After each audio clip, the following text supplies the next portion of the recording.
This is the Big MJ Debate. I'm Pez Jacks. I'm Sharon McLachlan, and this is a special episode of the Big MJ Debate.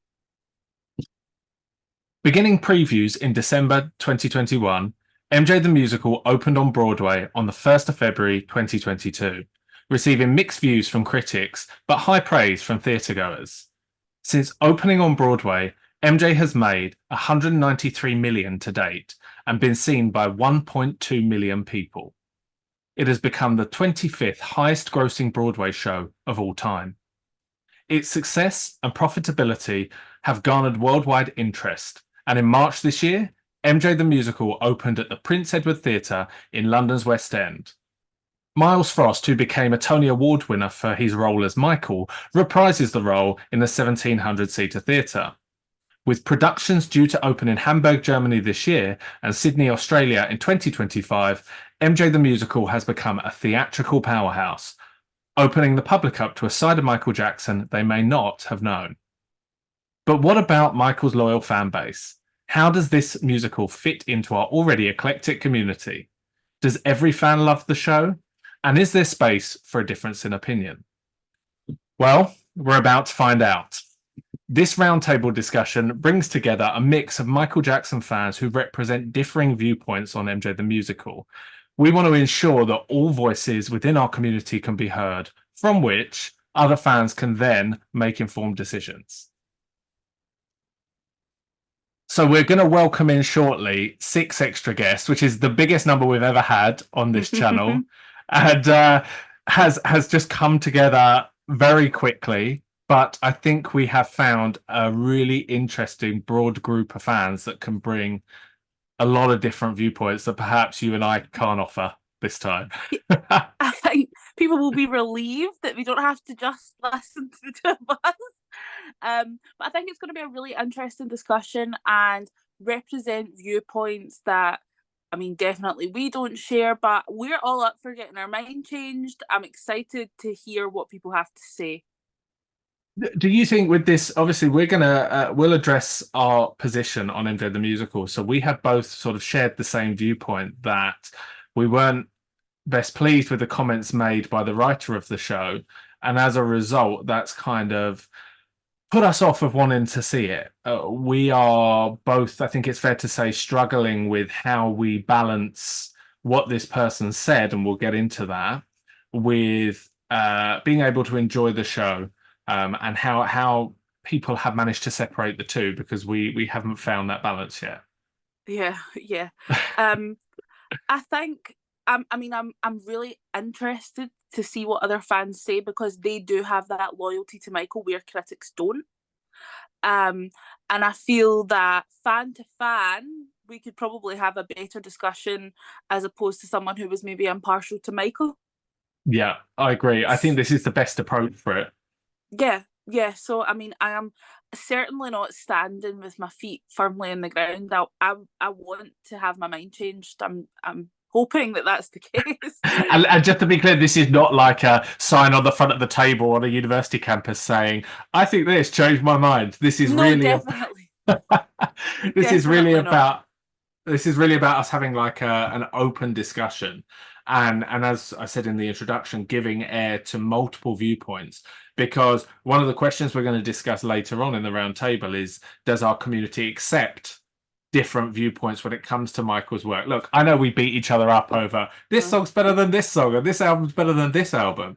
But I think, you know, in things like the musical, which is ultimately an estate creation, there is always kind of deeper feelings involved. And so I'm hoping from this roundtable we can explore those a little bit further. And I don't know, I'll see how I feel at the end, but I don't think I'm going to come out with like a resolute opinion on anything. But I'm hoping to walk away with food for thought.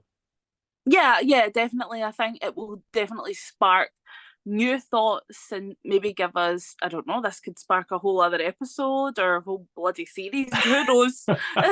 Well, us two skipping out of the Prince Edward Theatre, like, hey, MJ Oh, I the know, and music. all the comments like, Well, it remains to be seen what's going to happen. With that said, should we welcome in our guests? yes, let's do that.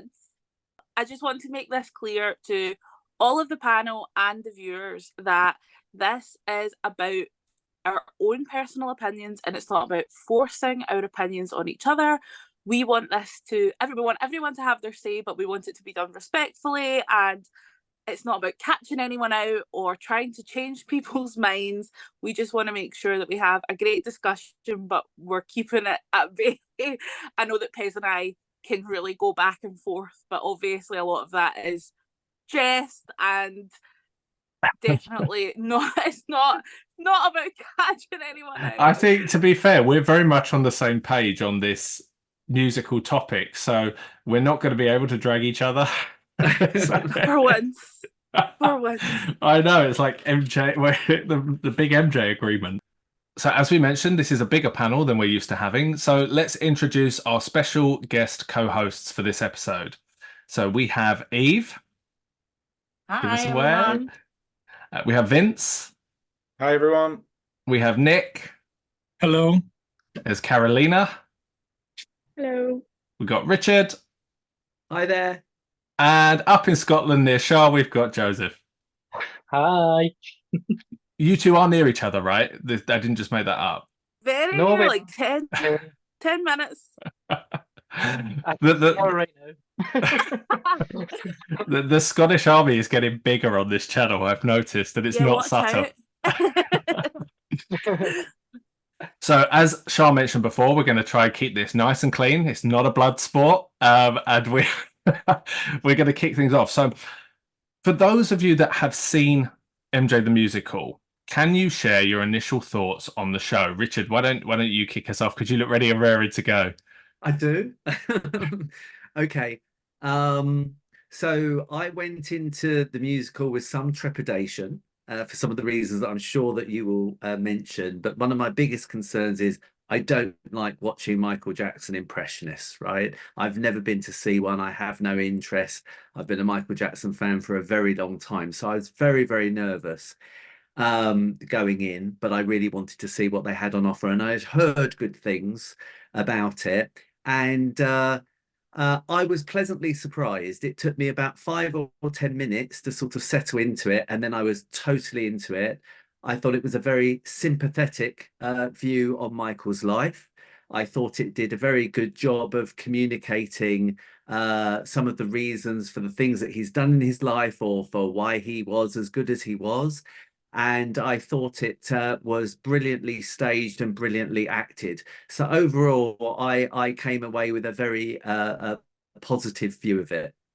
Okay, that's interesting to learn, particularly with the staging and with because you don't like impersonators. It's quite good to hear that at least the estate managed to get one that was sort of surpassing impersonator level.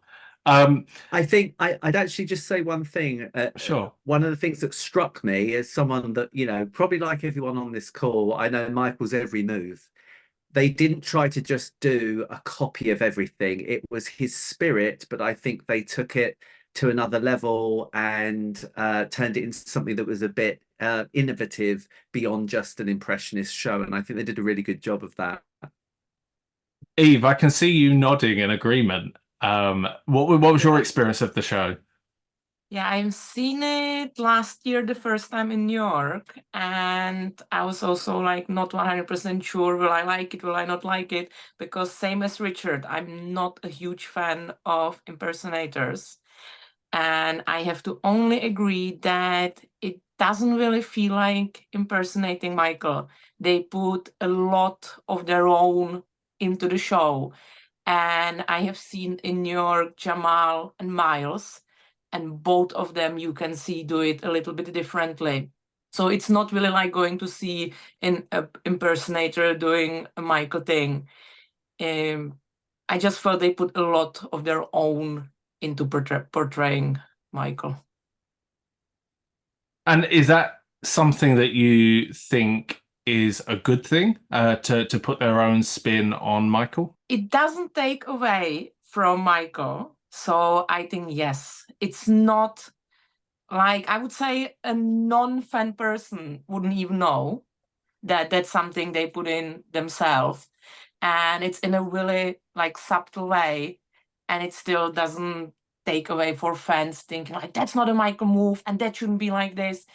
You just go like, oh, he did that himself, he probably thought of that, did that, and it just naturally glides into the whole show. To be fair though, it does kind of give me some relief to hear that they aren't trying to be Michael, because I think we can all agree that when someone is trying to be him, it's almost painful to watch.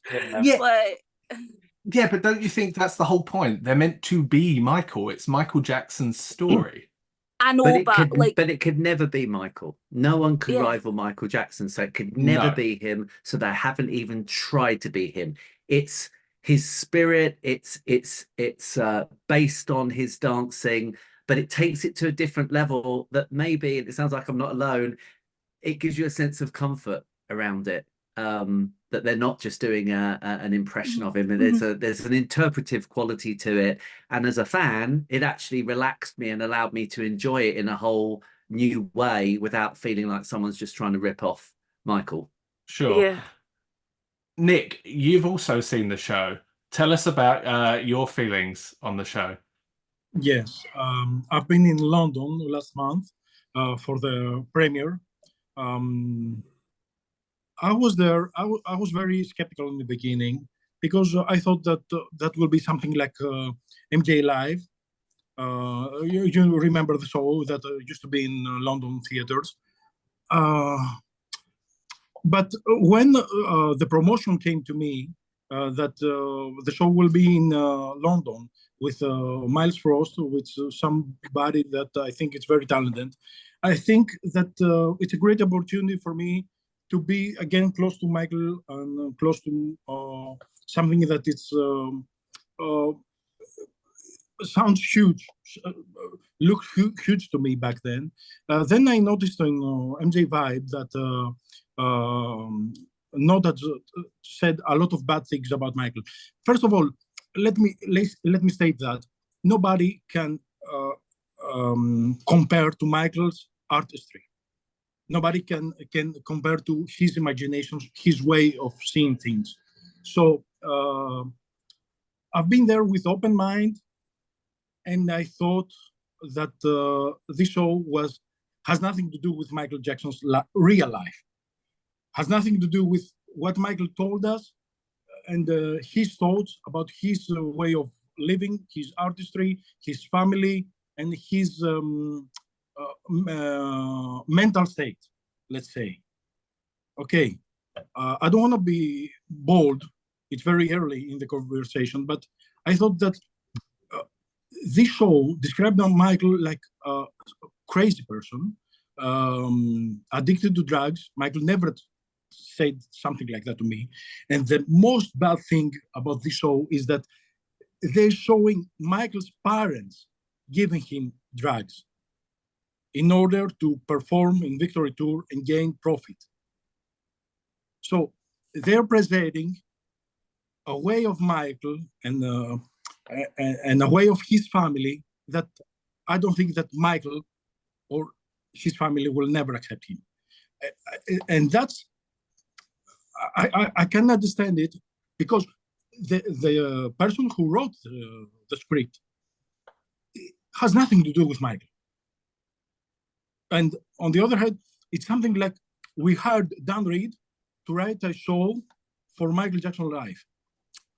I don't like it. I think it's almost like I sent you the question list beforehand because you've covered a lot of points that, particularly around Lynn Nottage, which we're definitely going to get into. It's top of my list.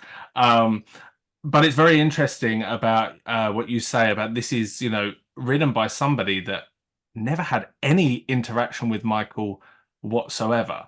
And I am going to come back on that, I promise you, because I have a point to make.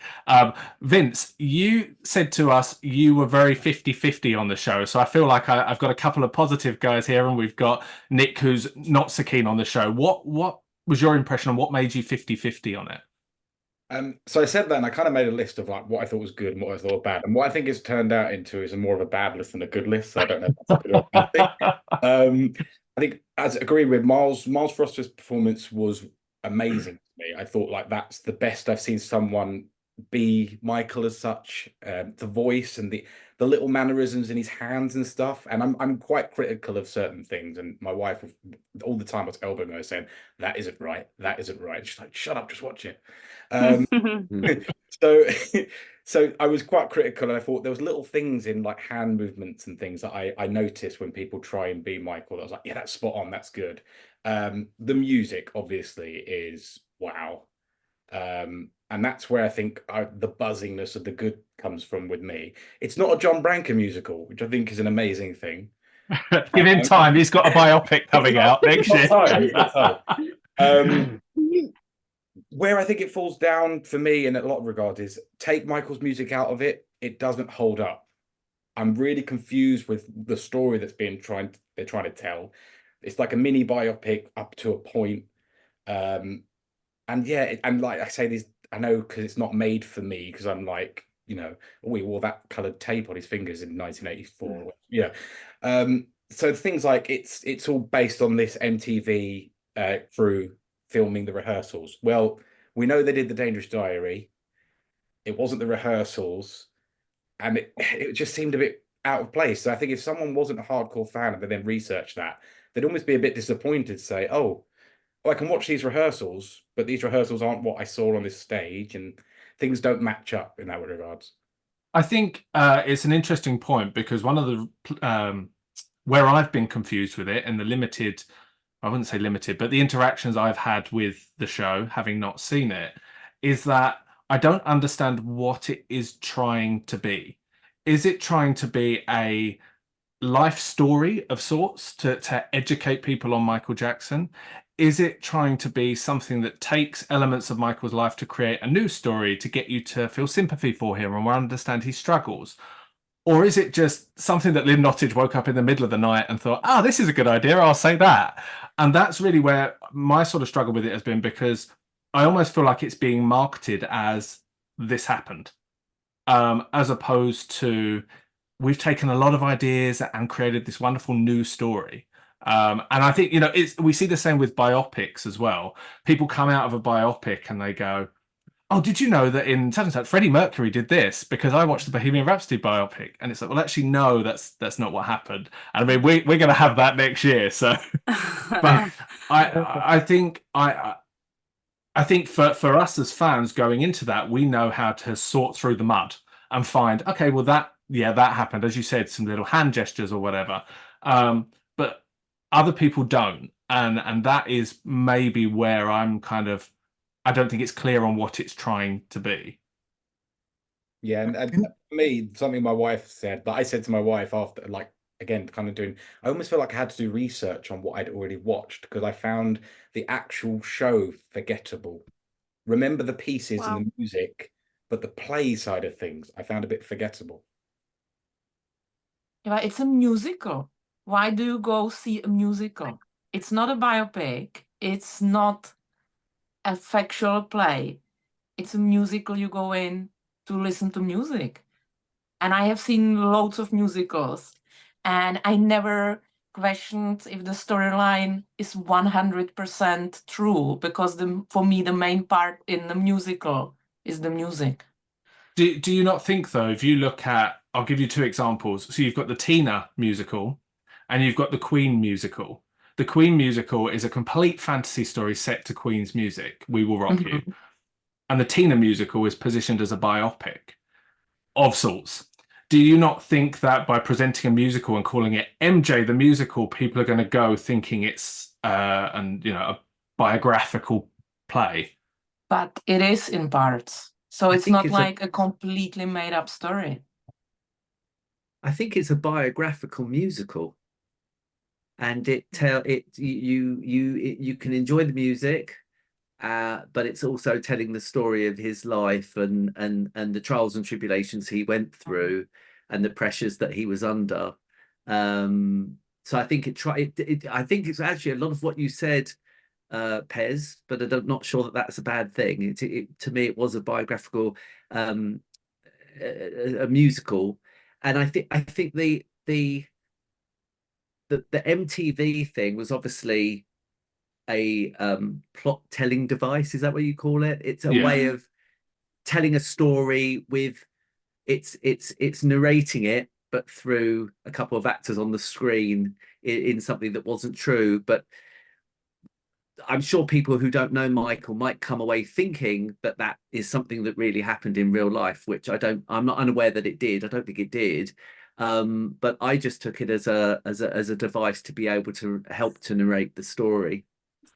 Can I just ask, is there anything that is, I've not seen it, as you guys know, but is there anything that's in the musical that people who aren't fans, as we say, that would come away from that and you wouldn't be happy with them thinking?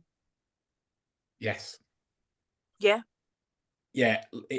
To me, and maybe I'm being overly harsh, it felt like he came across as a pill popping junkie at times.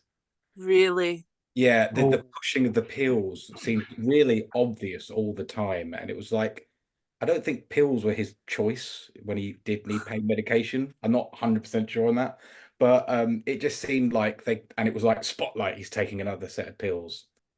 Do you agree with that, Nick?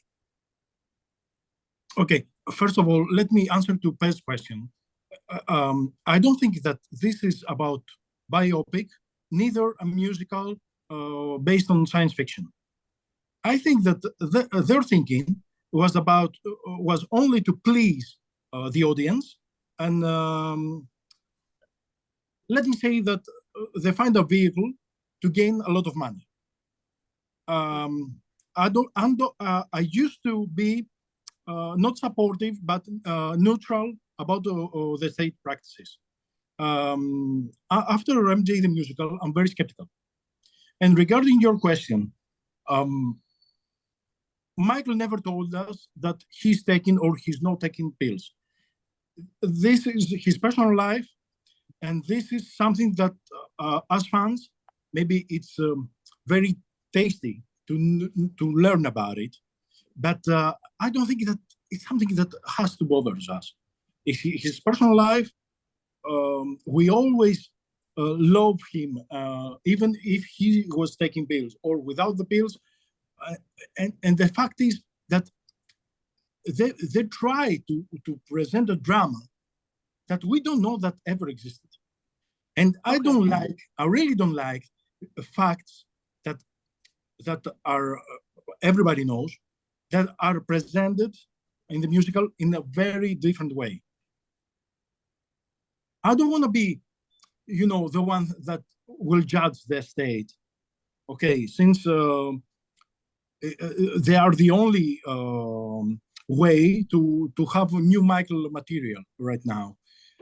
But I will not support them anymore. I will not support their project.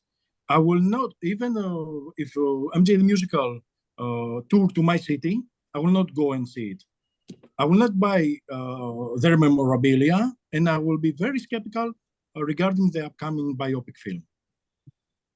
I think that's it's a very interesting position to be in, and as you said, you're not here to bash the estate. And Charlotte and I, from all of our episodes, have been very, very critical of the estate. And one of the things I've struggled with in particular is finding a balance between what I'll accept from the estate and what I won't. And at the moment, the musical is one. I want to come to Carolina and Joseph, because you guys haven't seen it yet, and obviously you've just had a whole multitude of opinions coming your way. This is not to sort of wag a finger, but can you share why you haven't seen the show yet, and if you are planning to see it, what your kind of preconceptions of it are? Can I ask a question first of the guys that have seen it, just on something that you touched on, Pez, regarding the Tina musical and the Queen musical? So from the feedback that you guys who have seen it have seen the musical, do you think it would have been portrayed better as a full-on biopic or a fantasy musical, as opposed to trying to tell a story in his life? You know what? I did see the Queen musical, but many, many, many years ago. I'm not uncomfortable with what they did for MJ the musical. I think it worked. I think part of the goal, and this is what maybe makes some people uncomfortable, I think it was trying to cast a very sympathetic light on Michael. I didn't think it was inaccurate what they were saying. maybe because you've only got so much time that when they show him taking pills a number of times, it sort of it really makes you recognize that, or they're trying to encourage you to understand, you know, there were some issues there. But I actually thought that the way that they told his life from the Jackson 5 all the way through until the end of Dangerous, which it finishes there, it was so cleverly done. They mixed up the modern Michael with the child in the Jackson 5, and as he grew up, and the way that they mixed it together, I thought was so clever. I can't imagine doing it in a different way. I did think it worked. And you forget the reality that you know of Michael, and you fall into this fantasy that's based on his life and has a lot of connections with reality. But it's almost like a parallel telling, almost like a slightly different parallel universe telling of the story. And it honestly, it is so well done that you're able to, well, actually, maybe not everybody. I was able to sort of disconnect all of that knowledge and experience of watching Michael over the years in favor of the musical. So I absolutely understand where you're coming from, Pez, but I don't think if you saw it, you'd find it to be as problematic as you think. Sure. I think sometimes there's in order to try, I think from what you guys are all saying, my understanding is that they're trying to present certain things of him to gain an understanding from the audience. So look, he could be really assertive in business, but the delivery of that can actually come across wrong. Joseph, Carolina, share your thoughts with us about what your preconceptions are and why you're yet to see it. So a big thing for me, first of all, I quite like a good Michael Jackson tribute show. I think I always remember seeing Thriller Live for the first time back in 2007, and it was E. Casanova who was the tribute act at the time, and I loved it. I'm very much about, if anyone is going to celebrate Michael, do it. We can criticize the dance moves later on, and I followed that for years. MJ1 for me is still the best example of what they can do well. So when I first heard the MJ musical was coming, it felt like a cash grab from the estate more than anything. I felt as if, okay, let's hear Billie Jean again. Let's hear the Jackson 5 medley again. Which is fine. I mean, you know, play Billie Jean, we'll always dance to it. However, from the clips I've seen online, I am still on the fence, and it echoes sort of what everyone else has been saying. And I think it is because I've got a lot of good memories from other musicals that I've seen, and I'm not sure if this is going to tick all those boxes. I followed it on YouTube. I've seen little clips, and kind of like you, Pez, I have found myself cringing a little bit when things happen from the scenes I've seen. I'll probably see it if it tours. I don't think I'll travel to go see it. That's my own opinion on it. But I do think that for a non-MJ fan, it's perfect. I think they would love it. I think they would come away enjoying it. It gets his music to new audiences and new fans. But for fans that have been there from the start, they won't enjoy it, I don't think, as much as new fans would. Sure. Carolina, you actually have tickets now, because you initially had messaged me and said, what shall I do? And I was like, I can't answer that for you. And then you told me recently that you now have tickets. So tell us about that and your thoughts going into this. So I haven't really watched any clips. I haven't researched much until like it came to London, and because I don't have much trust on what the state does, I wasn't too bothered before it was in the US. So I was like, okay, I'm not gonna go anyway, so it doesn't matter. But when it came to London, I was a bit, should I go? Should I not go? I don't know if the state, like, what is the show even about? Why is the logo just the Opus logo copied? It's called MJ the Musical. What are they trying to say? And I read like the music that they play, and then it's supposed to be set in 1992, but they're playing songs from history. I'm like, that's not accurate. I don't like that. So I'm like very much into, it's just gonna be again Jackson 5 Thriller, the end, as per usual. And I said, okay, I'm not gonna bother buying tickets, but if it comes to me, I'll go. So my parents were like, "Oh, we're coming to London. Do you want to go see with us?" And I said, "Okay, yeah, let's go, since it's free." But yeah, I mean, I was a bit skeptical before, and now I'm like, oh my God, there's this whole world of things I haven't thought about. Yeah, I think I feel I am quite critical of them portraying things that are not true, because a lot of people are just going to come out and be telling their friends, oh, did you know Michael Jackson used to do this? Because if that's how, there is a person there that represents him as a character, people are just going to think, oh, that's true. So now I'm skeptical, but I'm still going to go open-minded. I think that's the best way to be. Charlotte, obviously we've discussed this like endlessly. Like we're bored of discussing this literally every night. but I want to get your take, obviously based on what everyone's saying. It's like taking the pulse, just checking in at this point. Any plans to see it? No, still no, still no. I'm at the point where, to be honest, everyone was warned within an inch of their life, do not surprise me with these bloody musical tickets. Just, and it's for the reason we've not touched on yet, and I'm not going to go into it right now because Pez and I have spoken about it in previous videos, and we will get to this point. But of everything you guys have said, and I totally respect every single one of his opinion, I still cannot get round this Lynn Nottage obstacle. But we'll come to that.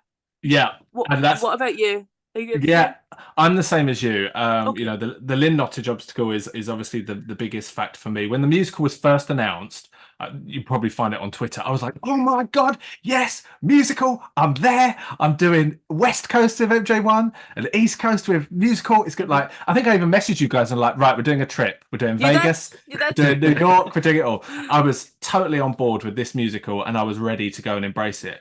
I really love MJ1. Anybody who watches this channel or follows me knows I don't shut up about that show, and I go and see it every year. I really enjoy it. I think where the change for me has come, and I will put a pin in it as saying it's 2019 was the change. The estate never used to try and tell Michael's story. They used to work around his work. So MJ1 is a good example of that. They're not trying to tell his life story. They're trying to build a world and these characters around Michael's music and Michael's work. And the things that they created, I always felt never tried to be Michael. Since 2019, it's kind of like, right, gloves are off. Yes, we're going to have a musical. This guy's going to play him. Yes, we're going to have a biopic. This guy's going to play him. And we're going to tell the story, and it's going to be our way. And that is kind of where I am still. I don't like other people telling Michael's story their way. I think we've already pretty much covered this, but one thing that the writer, our dear friend, the writer, who we will get to, said in an interview, she said, we want this to be a musical that everyone can come to, regardless of how they feel about Michael Jackson, and they will leave with a better understanding of who he was as a human being. So with that in mind, do you think the show works in humanizing Michael for the audience, or does it make him more of a caricature? I don't think that there's not a quite point of view. Neither goes to humanize or dehumanize Michael. I think that they really don't care about it. They try to build something that will be crunchy and tasty for the masses, for the people, not for the fans. They try to do something for money. As one of Michael's co-singers told me, John Branca, after Michael's passing, is tremendous rich. He's getting a small percentage, I don't think maybe it's a large percentage, of all Michael's income. So you understand that they're thinking it's about getting rich, not telling the real story of Michael. Yeah. I love that Joseph agrees with that. Their point of view is how to get something that will fill theaters, cinemas, and stadiums.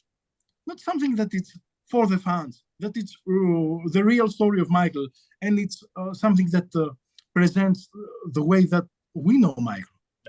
Sure, I think that is, why the reason I ask that question is because I often feel very similar to you in the sense that sometimes it feels like it lacks that heart, and obviously it's impossible to recreate what Michael did. Michael was the glue that held the Michael Jackson machine together, and without him, it is a rudderless ship. Eve, what do you think regarding the humanizing versus the caricature? Yeah, see, this is my personal opinion, and this could be maybe just me, but again, if I think back on the musicals I have seen years back, I don't remember the storyline, but what I remember are the songs. And I have seen the musical now 4 times, and some things you are now saying from the storyline, I'm like, was it in there? Did that happen? So I may be the person who focuses on the music and on the dancing and on the show part of the musical. I have never went to see it with fans. I don't think those things are done for fans. They are always done for the general public. It will be exactly the same with a biopic. As fans, we're not going to like it because it will be full of mistakes, not accurate things. It's done for the general public. So every time I went to see it, I either went with friends who are not fans or on my own and was sitting next to people who I would say 99% were general public. In the breaks, in the end of the show, none of them was saying, oh my God, did you know this? Did you know this? No, people were on Spotify looking up Michael's songs, looking up Price of Fame. Oh, I never heard this song. That's a great song. So I don't think like most people would walk out from there being like, oh, this was weird and this was weird. Most people remember the music. Do you think... Sorry, I didn't mean to cut you off. No, that's it. I'm done. Do you think, though, and this is something that Shah and I discuss a lot, it is, I think that a lot of the kind of fan response to the musical has been, well, look, if it makes people happy and it brings the public back on board, that's great. As long as people walk out there loving and celebrating Michael, brilliant. And I always say to Shah, why do we as fans have to compromise that for the benefit of the general public? I, as a fan, don't compromise it. But do you not feel like, Agree. and it kind of, as I said, we're going to get into this, but take the Thriller 40 documentary was produced by a guy that has commented on Michael's skin and made comments about Michael's innocence. And it's like, okay, guys, we know he said that, but the general public have loved it and it's been all over Paramount Plus. It's like, yeah, but we can have a writer that likes Michael and does a documentary. And what I'm trying to say is that we as fans are always seeming to be required to find compromise for the benefit of the public who have for decades picked Michael up and dropped him whenever they like. Just another very quick example of that is the merchandise. The merchandise is always bad images, thriller images. And we're sitting there going, we want Invincible. We want like 2007 with the really cool hair. And the estate's response would be, no, because the public won't buy it. And so we go, right, well, we can't have that then because the public won't buy it. And so it's just, I often feel that we're making a compromise with Michael and the work that gets put out because the public have got to be happy. Mm-hmm. And in doing so, we're just kind of forgotten. That's how it feels to me. I may be wrong. Well, I do agree with you on that because I think probably a lot of fans will echo this. If you have close friends that know you're a diehard MJ fan, you always get the ones that will question you about, do you think his innocence there? What about his drug taking? And those questions do come up. And just touching on what Nick was talking about, how they reference that in the musical, I think that is good to show that because it is part of the overall story. But like Eve said, though, real fans don't care about that, really. They just want to celebrate him. And is it essential to have that in this? I don't know, because I've not seen it yet.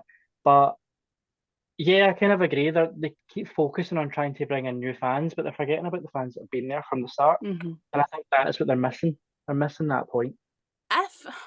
It kind of goes back to the question that we had about what is the musical trying to be.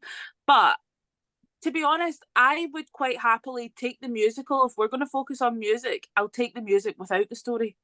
And I Yeah. feel like trying to integrate the two is too much. The biopic, 100% I agree, we should be covering personal life, we should be covering all of the things that are controversial. In a musical, I'm like, do people really want to go and sit in the theatre for 2 hours and come out and go, God, that was really heavy? Like, I don't think Yeah. most people do.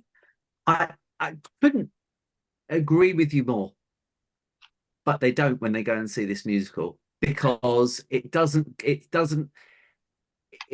is a dark element to, and I don't want to give plot spoilers away, but there is a darkness to certain things. The staging of Thriller, I really want to say it, but I can't, because if people haven't seen it already, I don't want to say. But there's something I noticed. I've been twice. The second time I noticed, the Thriller is spectacular and everybody loves it and it's really exciting and everybody stood up and started cheering.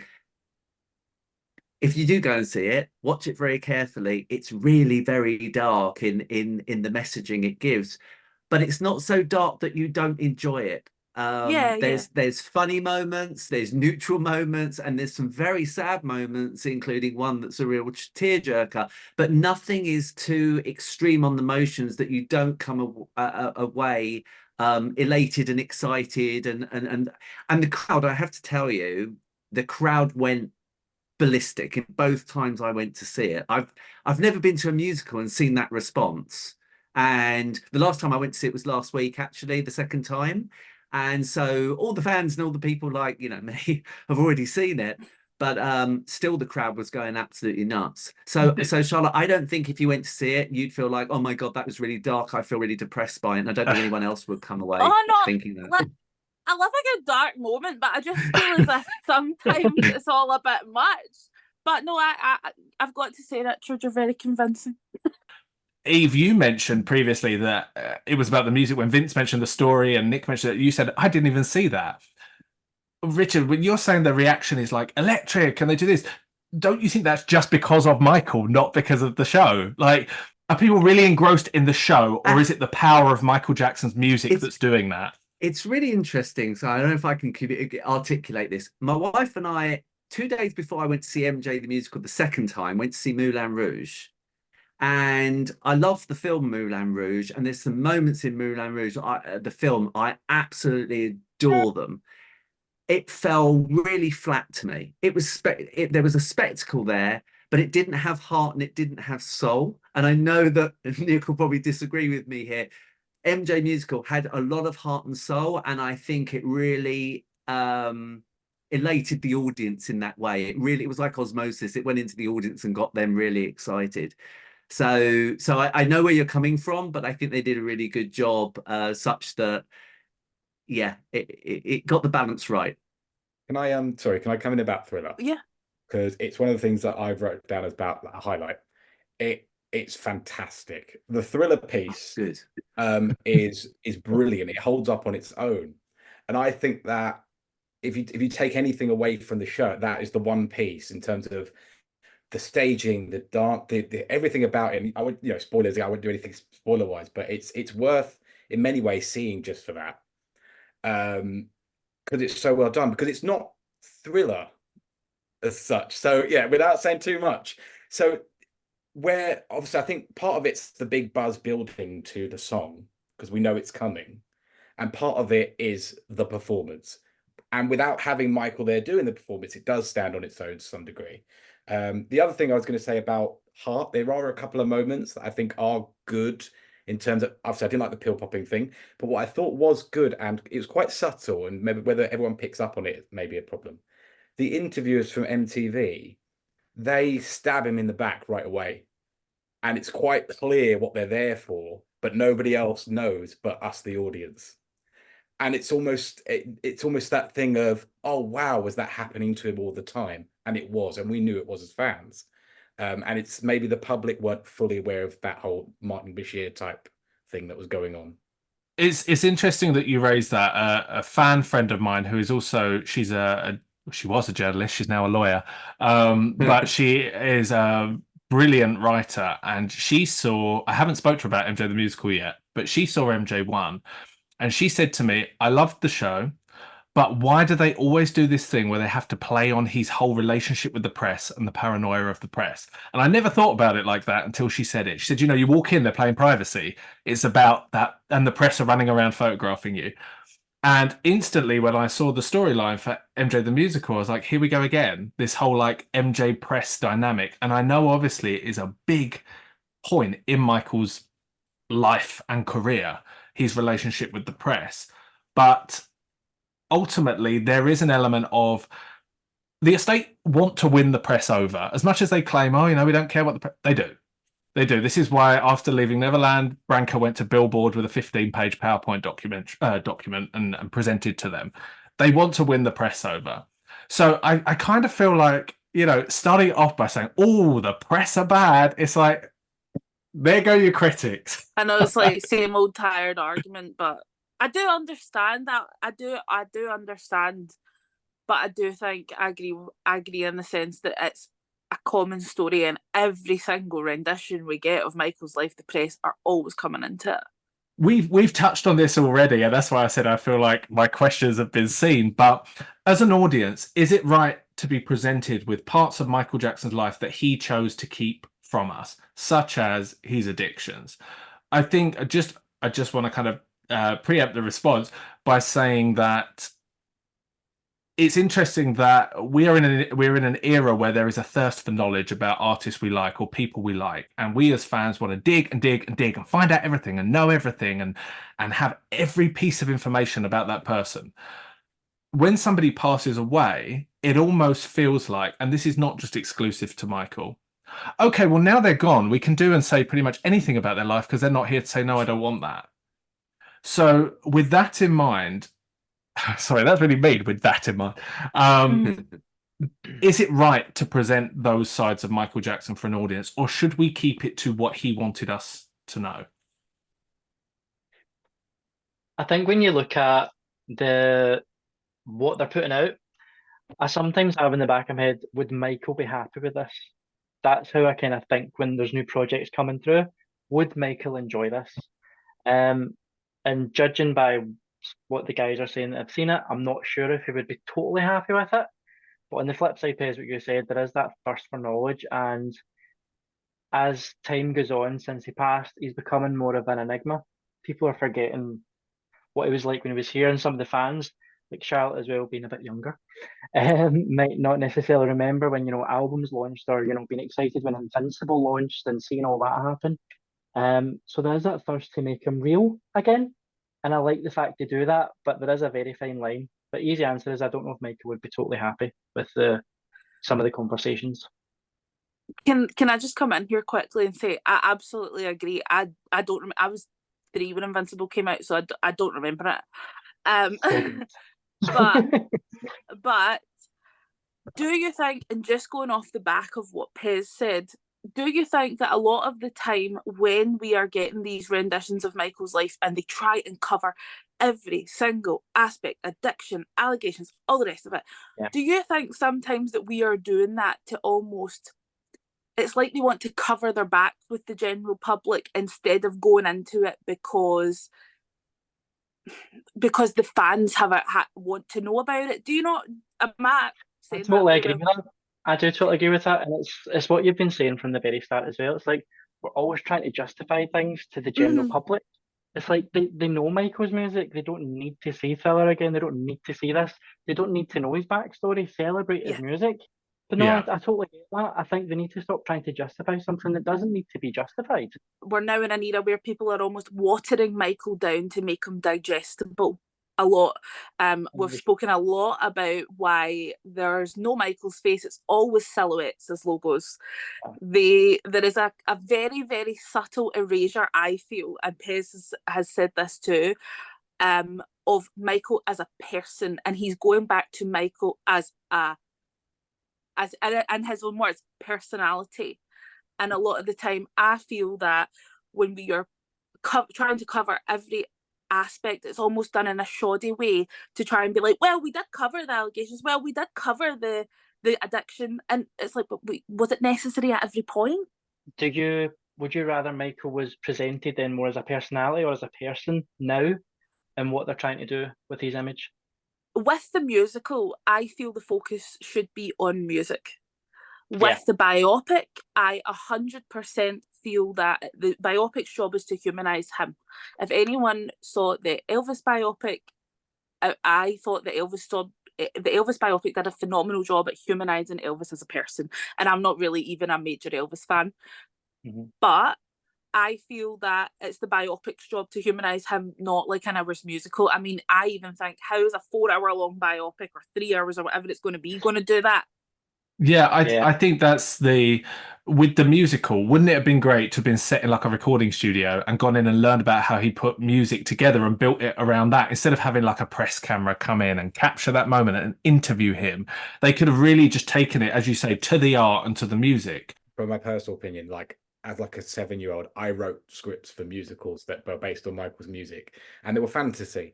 And to have all these, like, Remember the Time, Smooth Criminal, why not do a 2-hour version of these things? And I know Michael had these ideas of making a thriller movie. Why not base a whole fantasy thing around those music videos? And Yes. so many ideas. That'd be It could be amazing. endless. Guys, can I ask something? Do you know if there was more versions of the script and this was the one they picked? So the understanding is that they workshopped it initially, and then, if you remember, it was called Don't Stop. And then I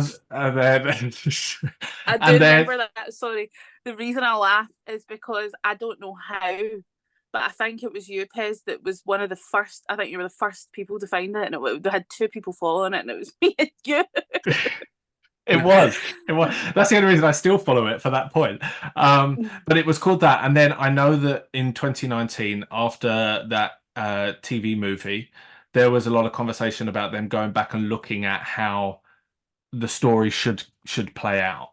So in answer to your question, I think this is the final version, but I think they went through a process to get there. I don't know if anything was sort of cut or left. It would be interesting to know if it was. I think that they tried to legalize Michael's so-called addiction to the general public. They tried to present a way that Michael was human, vulnerable, and everybody around him was evil, looking for money after money, especially his parents. His father presented as the devil that controlled Michael in a hell. The hell is present, Neverland is presented like hell. And they try to legalize something that we don't know if it's true or not. Okay, and I said it before. It really bothers me when they present his parents, his mother is still living, giving him painkillers so she can gain profit. That was very disturbing. And let me add. Remember that? You don't remember? I didn't remember that. I don't remember that bit. I don't know if I can go. I can do a spoiler. No, don't. We shouldn't. I remember that part, and again, that's part of one of my dislikes. I don't like the way they portray Catherine. They made out like she was an accomplice to Joe's abuse, which I didn't really like. It didn't. From what we know, it doesn't seem like that was true. And it made out like Catherine was this evil woman who was controlled by Joe and did everything Joe wanted and gave him drugs. Well, I think there was a point with the Victory Tour where she gives him some pills. Correct. And additionally, his brothers was looking after money. And one of Michael's friends told me it was very bothering while playing a song. The only song that is on the show that it's not Michael's song. It's called Nick, don't spoil so much for Carolina. No, there is. I think there is. We can say that there's one song that isn't MJ in it, because I remember when I saw that, I was like, "What's that?" And then I was like, "Oh wait, that's not." Yeah. And that particular song was the song that his brothers was very happy singing it, singing it over and over again, and. I don't know what his children thought about his uncles. His uncles are still living. I think they have a relationship as a family, and they're presenting his own family like, I don't know, monsters. Hmm. His own father, his late father, presented as the devil. Oh my God, who the? I don't want to say bad things about the writer. I do. I do. No, So. I do. Do you think his kids would take like the musical for granted and this is the true storyline when you say his children have to see this, how their uncles are being portrayed? I really, it's very personal. I'm not interested to know if his kids knows the truth or they are seeing a way of Michael's life through the musical. I think that is something that I never want to be in Michael's children's place after this musical. Even as a fan, I've seen my whole Michael Jackson life, which is almost 40 years old, destroyed in front of me. I've seen that somebody put a lot of violence in my fan life, and put something that it's far away from the truth. It's far away from what Michael wanted to teach us about, to tell us about, to his artistry. That somebody took his legacy and presented in a very strange and different way. I think this is why it was so important for us to have a mix of voices on this roundtable, because there is, it's what you just said there about, your whole sort of fandom is coming at you and you're having to analyze that. And there is an element in particular in the last 15 years of feeling like you can be shut out. Joseph Jackson went to my town when I think it was Visions came out, but he was promoting a book that him and some other guy wrote. And that was 2010. And a lot of people were like, oh, because his dad made him who he is. So it was a bit, I was like, I went because I was like, bro, I'm gonna see that man. And his presence was very, very heavy. But a lot of people are like, oh yeah, the family made him, and a lot of people are fans of the Jackson 5 and everything. But yeah, I think it's just what is presented. I'm pretty sure if MJ the musical went to Brazil, people would just take the story and think, oh, this is what happened. And that's my problem with what I've heard now of these things. They're not realistic. So if you're celebrating the music, you don't need those parts. But yeah. So I think just kind of circling back to the point, the initial question, is it right for us to have this window into Michael's personal life, into elements that he didn't share with us? Richard, I can see you itching to respond. So I want to answer your question, but then I wanted to actually comment on what was said before. So if I was to be critical, as you know, I enjoyed it, right? But if I was to be critical, I'll try and balance out this view in a second. I would say that the storytelling by the writer is as a result. She probably doesn't know much about Michael Jackson other than his music. And so it's interesting you said they workshopped it. The input she has taken in has resulted in the output.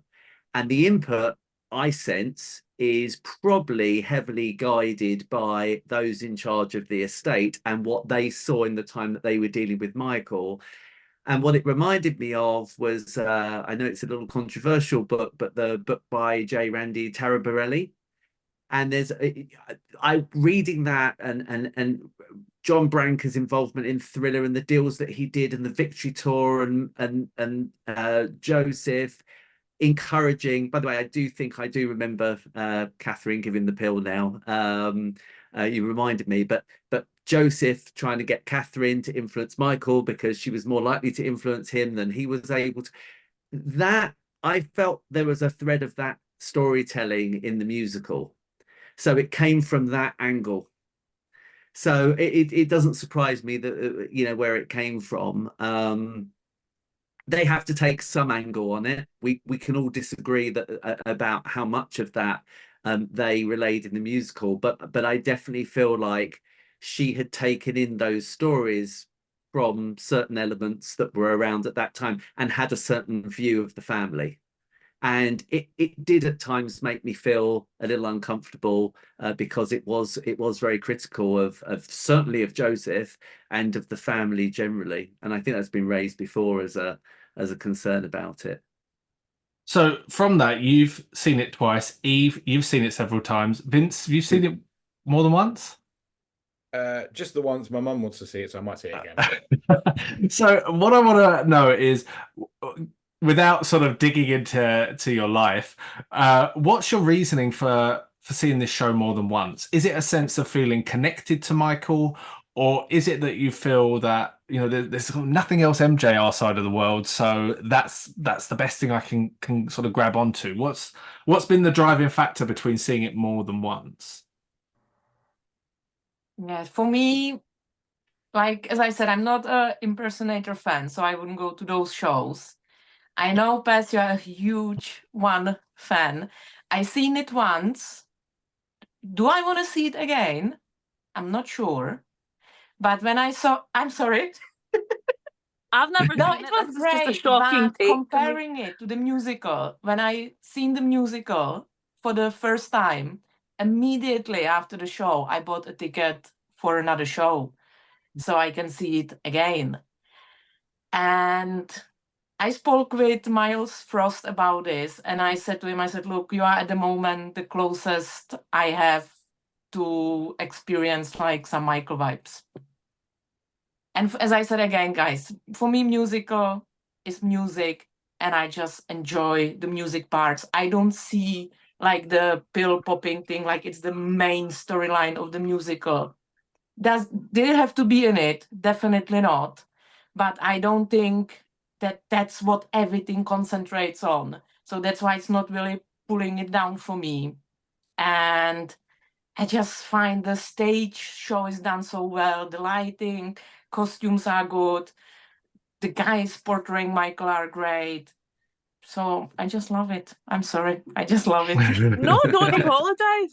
No, absolutely not. You know, if I was about to boot you off when you said you probably wouldn't see MJ1 again, because I'm like, how dare you? Look, But if I'm in Vegas again, definitely yes. And I yeah. went to Vegas because of MJ1. But Yeah. would I go again just because of the show? I'm not sure. If I'm there, 100% I'm going to see it. But I'm not sure if I would go again just to see the show.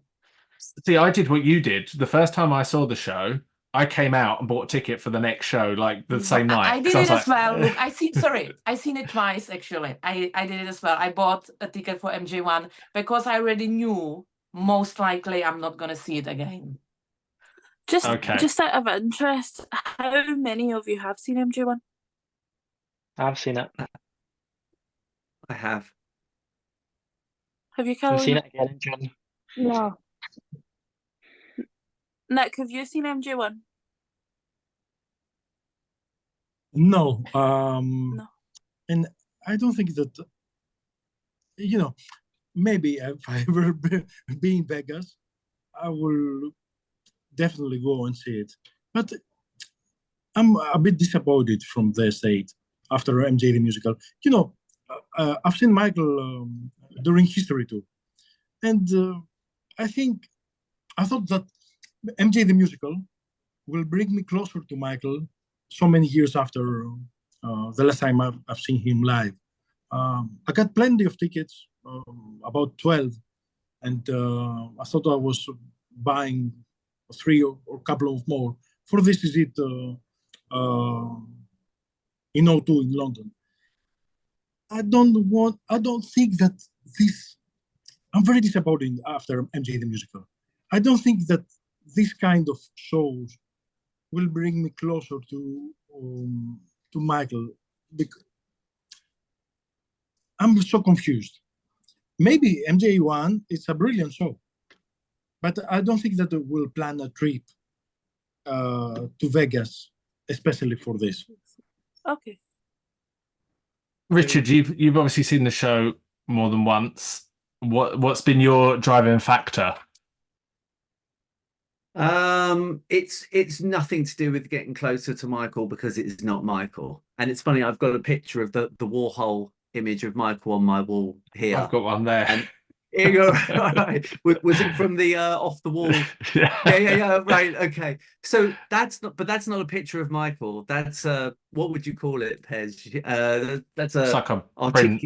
Yeah, an artistic print. interpretation of him that's largely him but not him. In a way, the musical for that was me. I loved the staging of it. The music was brilliant. It wasn't trying to do an impression. To me, it took the dancing to a new level. I'm not going to say it's better or worse, but it took it to a new level that I thought was really creative. The cast were absolutely amazing. The dancing was incredible. And after I saw it, I just thought I'd really like to see it again. I will say my wife, who thoroughly enjoyed it, said, if you're going to go and see it again, you can go on your own. And it wasn't because she didn't enjoy it, but she said, I've seen it now.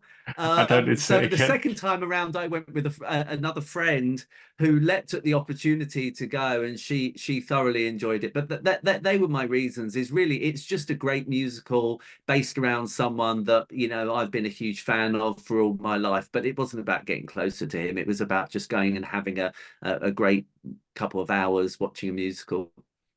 The next question I want to ask is about the music that's included. So before I ask you guys who have seen it what you were pleased to see, what shouldn't have been there, and what you think was missing, I want to ask Joe and Carolina what you're hoping to see musically in the show.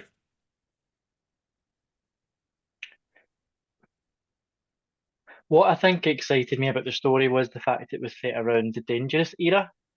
Dangerous era, in my opinion, is his best era. So I would like to see as much of that as possible. But I would like to just see songs that are not the usual songs from him. I would like to see some of the more deep cuts that not everyone gets to hear. That's what I would look forward to. I think for me, if it's based on the Dangerous tour, it should be quite accurate with the Dangerous tour. I know it's not. I think considering that it is for the main public, I wouldn't expect to see any songs that are not, you know, main singles. But I mean, it would be nice to see other people getting to know these songs. But to be honest, my expectations are everywhere right now. So for those of you that have seen it, what was great to be included, what was missing, and what should not have been in it? I think that the staging was great. The lights, the costumes, the artists, dance was really good, and the parts of singing was good. I thought that I'm not very experienced. I need your help on this. I thought that was a playback show, most of the show. I think that Beat It was performed live, and one song in the introduction, additionally black or white, and Wanna Be Started Something at the end. I thought the rest of the show was playback because during the songs that performed live, we can see the band behind the artists. During the other songs, band was absent, and the songs sound very similar to the CD. You don't see the band which is actually playing live, I think. They are behind the stage. Do you think that it's live the whole show? Yeah. I think that it is definitely. I haven't seen it, obviously, but I think a testament to not just Miles Frost, but all West End and Broadway and theatre stars is they are that good that it sounds the same. I've seen the Tina musical numerous times, and it was like note to note the same as the CD. And I was looking, I was like, is she breathing? Like, as long as I know she's breathing, I know she's actually singing. But I think, you know, where these kind of performers really excel is in their ability to just like, they have to do 7 shows a week. So I wouldn't blame them for playback, but I would be pretty certain it was live. I won't blame them either, but a friend of mine who saw the musical more than 10 times in New York and London told me that she's not quite sure that if they are playing live, but that's not something that it's bad in my point of view. Definitely the thriller part. I prefer to miss from the show. I didn't like the thriller part. As I told you, without trying to spoil things, it was very strange to see Neverland presented as hell. Joe as the devil that controls Michael. Spoilers! What did you say? Spoilers. Spoilers! So just Go I ahead. do want to touch on that though. I mean, yeah, okay, spoilers, but this is a round table. People, if you don't want to hear spoilers, you should have logged out 25 minutes ago. This whole point that's been raised about Neverland as hell. Yeah. What? Okay. Neverland presented in Red Moon. The animals was presented like monsters. In Thriller, Michael- Neverland doesn't show in the musical ones. don't They only remember talk that. about it. Yeah, I Yes. didn't think it was Netherland. I thought it was just like a circus. Yeah, yeah. No, it was Neverland. In Okay. so in the staging of Thriller or another point? Yes, yes. Okay. Yeah. You can see the carousel. You can see the animals one by one. Carousel, I'm out. She's triggered. Justice for Carousel.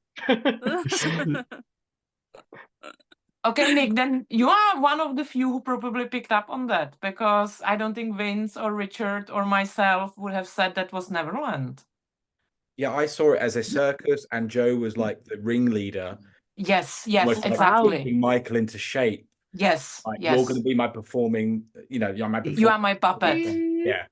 Yeah.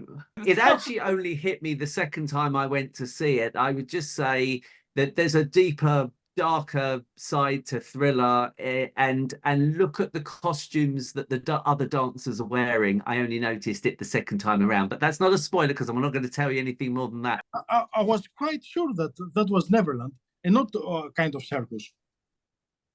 I'll look for a picture for it. I'm not saying you are not right. I'm just saying that I totally didn't pick up on that. Yeah. As it I should didn't pick up on it. represent Neverland. But this is the interesting thing about this musical, isn't it? The different interpretations that are Yeah. coming from what's being presented, and the different ways in which all of us as fans are kind of looking at this and going, that's, I didn't see that, I saw that. And I find that fascinating. But Eve, because you are the person that says it's the music, it's the music, it's the music, I want to know, what did you like seeing in there, and what did you think should have got the boot? I absolutely loved, I already mentioned it, that Price of Fame is in it, because I love that song. So I was really surprised having a not much known song in the musical. Of course, I'm a huge They Don't Care About Us fan. So again, very happy that's in the musical. And what I really, really liked was how Smooth Criminal was done. Because when that song starts, it just blows you literally off your chair if you are still sitting.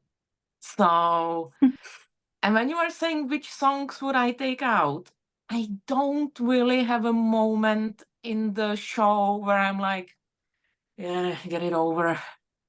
Not really. So I wouldn't really take any songs out, and I'm really happy, especially those 3 songs are in it.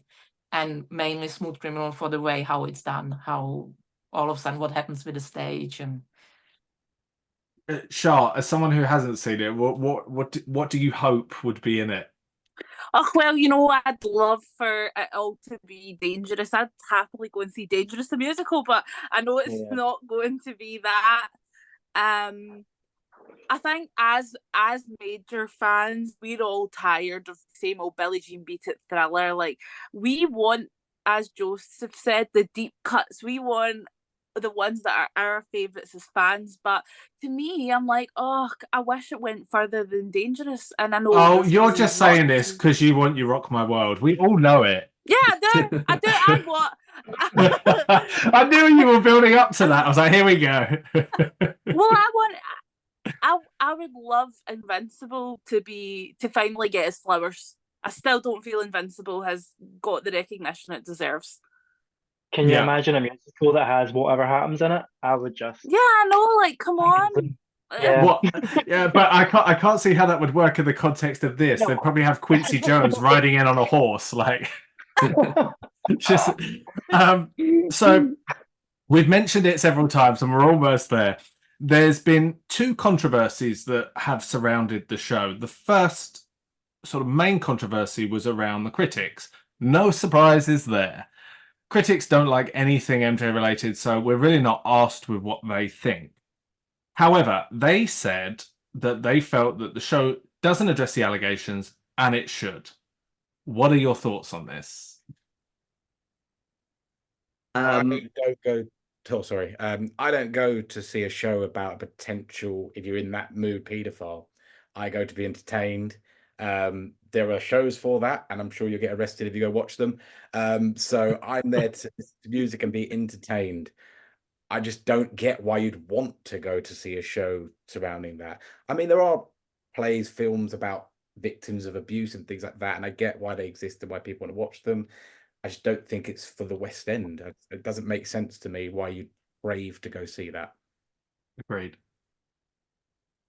I think the problem is that if you don't address those allegations, you know that the critics, even if they enjoy it, are going to be all over it, saying it doesn't address the allegations, they're sweeping it under the carpet. So you knew that was going to happen. So there must have been a calculated risk in deciding to take it up to where they did. But do you think that also, with that in mind, if this musical had come out in 2017 or 2018, nobody would be asking for that. The reason Correct. I ask is because if you think about when this new batch of bollocks started in 2013, Is that the technical term? That's the technical term we're using. Escape came out in 2014, a year after those allegations. MJ1 came out the same year, and the critics couldn't be more full of praise for both of those projects. Why? Yeah. Because they weren't interested and they didn't know about what was being said. Suddenly, it's made into a TV movie. Everybody's invited to a premiere. It's watered down for them to digest and cry and need to seek therapists, although they didn't give that to everybody at home. And now, since that film, everything should be looked at through the lens of that conversation. So my kind of frustration with this, with the critics, is like, firstly, I agree with you, Vince. A musical is not the place to see that. Secondly, why would you think his official body would put that out? They're not going to go and do that. And thirdly, it's kind of like, why are you now asking for this when you weren't before?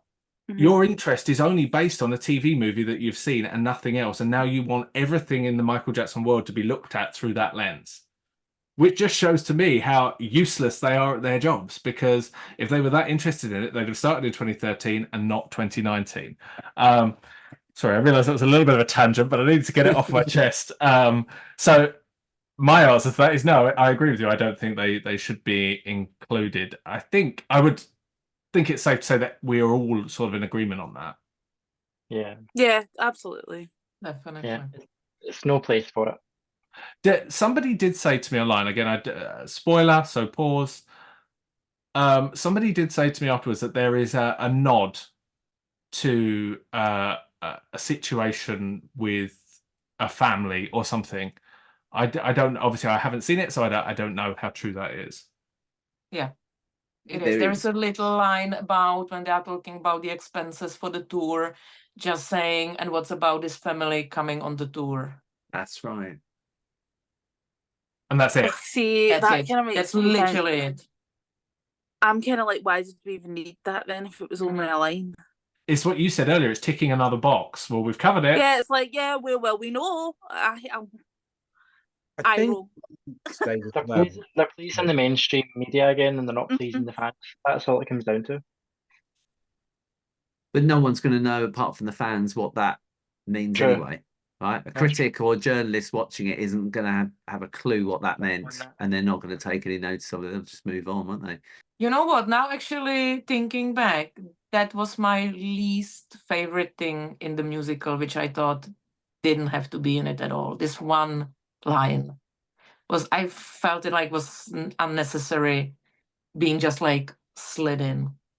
You know, we're trying to put that in the past. So why is then, I guess, an official body for Michael still trying to bring it up? You know, it's done. Let it go. You know, we need to try and move on now from it. And also going back to what you said, Joseph, just on the point of would Michael be pleased with this? I mean, of course, we are in no way here to decide what Michael would and wouldn't be happy with. But if he was here, do you think he would want their names anywhere near something that's supposed to be celebrating them? No, it just, yeah, that feels a bit yuck. He wouldn't like it, but he probably wouldn't like Escape being released either. Oh, that's a whole other conversation. But I want to see it. I want to hear it. You know, I can't help it. You know. Yeah, but there are different levels there. Sorry, Carolina. You can't really compare. Oh, these are some music that came out with. Oh, we're mentioning something like quite sensitive and controversial in a show. I think that these are completely different levels. You can't compare them. I think there's a second nod, and maybe it's if other people might be able to correct me. There's a part where there's like a press conference, and someone shouts, and maybe it was just in my head. I swear someone shouts something, and what about the allegations, and what about something along those lines, and then like the music stops, and then it explodes. Am I wrong or right about that? You are right. Yeah. Right. Yeah. You're right. There is a second mention. Interesting. So it is in there, but it's not. Yes. I mean, In detail.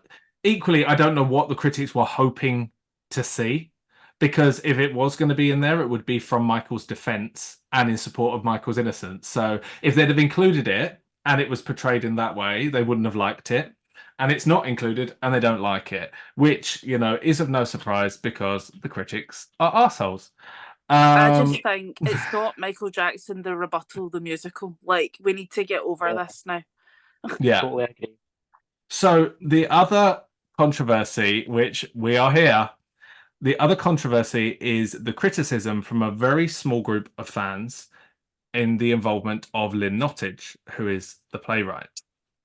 So I do need to read this purely because for what we're going to discuss, it's important that I give it context and give it structure. So in 2019, Lynn Nottage, the show's writer, was quoted in an interview with an entertainment writer and gossip columnist. Nottage reportedly said, "I think they were telling the truth." In the same interview, she also said, "You can still have empathy for someone, for people who do bad things, but you have to understand why." In an attempt to set the record straight, Nottage and show choreographer Christopher Wheeldon sat down with the New York Times. When asked specifically, "Does either of you believe Michael Jackson was a child molester?" Wheeldon commented that it was a difficult question to answer at the time, and Nottage stated that while she struggled with the possibility of whether it was true or not, she couldn't say one way or the other, but hoped it wasn't true. Before concluding, "I'm not going to be a Michael apologist, but I can't say 100%.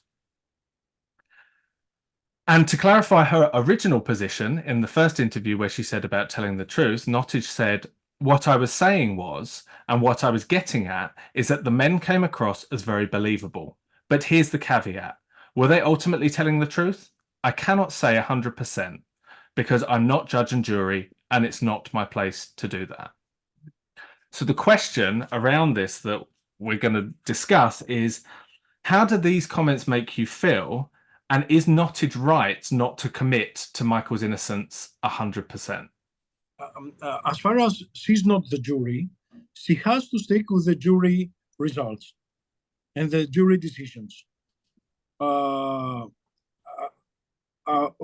I booked the tickets for the show long before I read about this interview.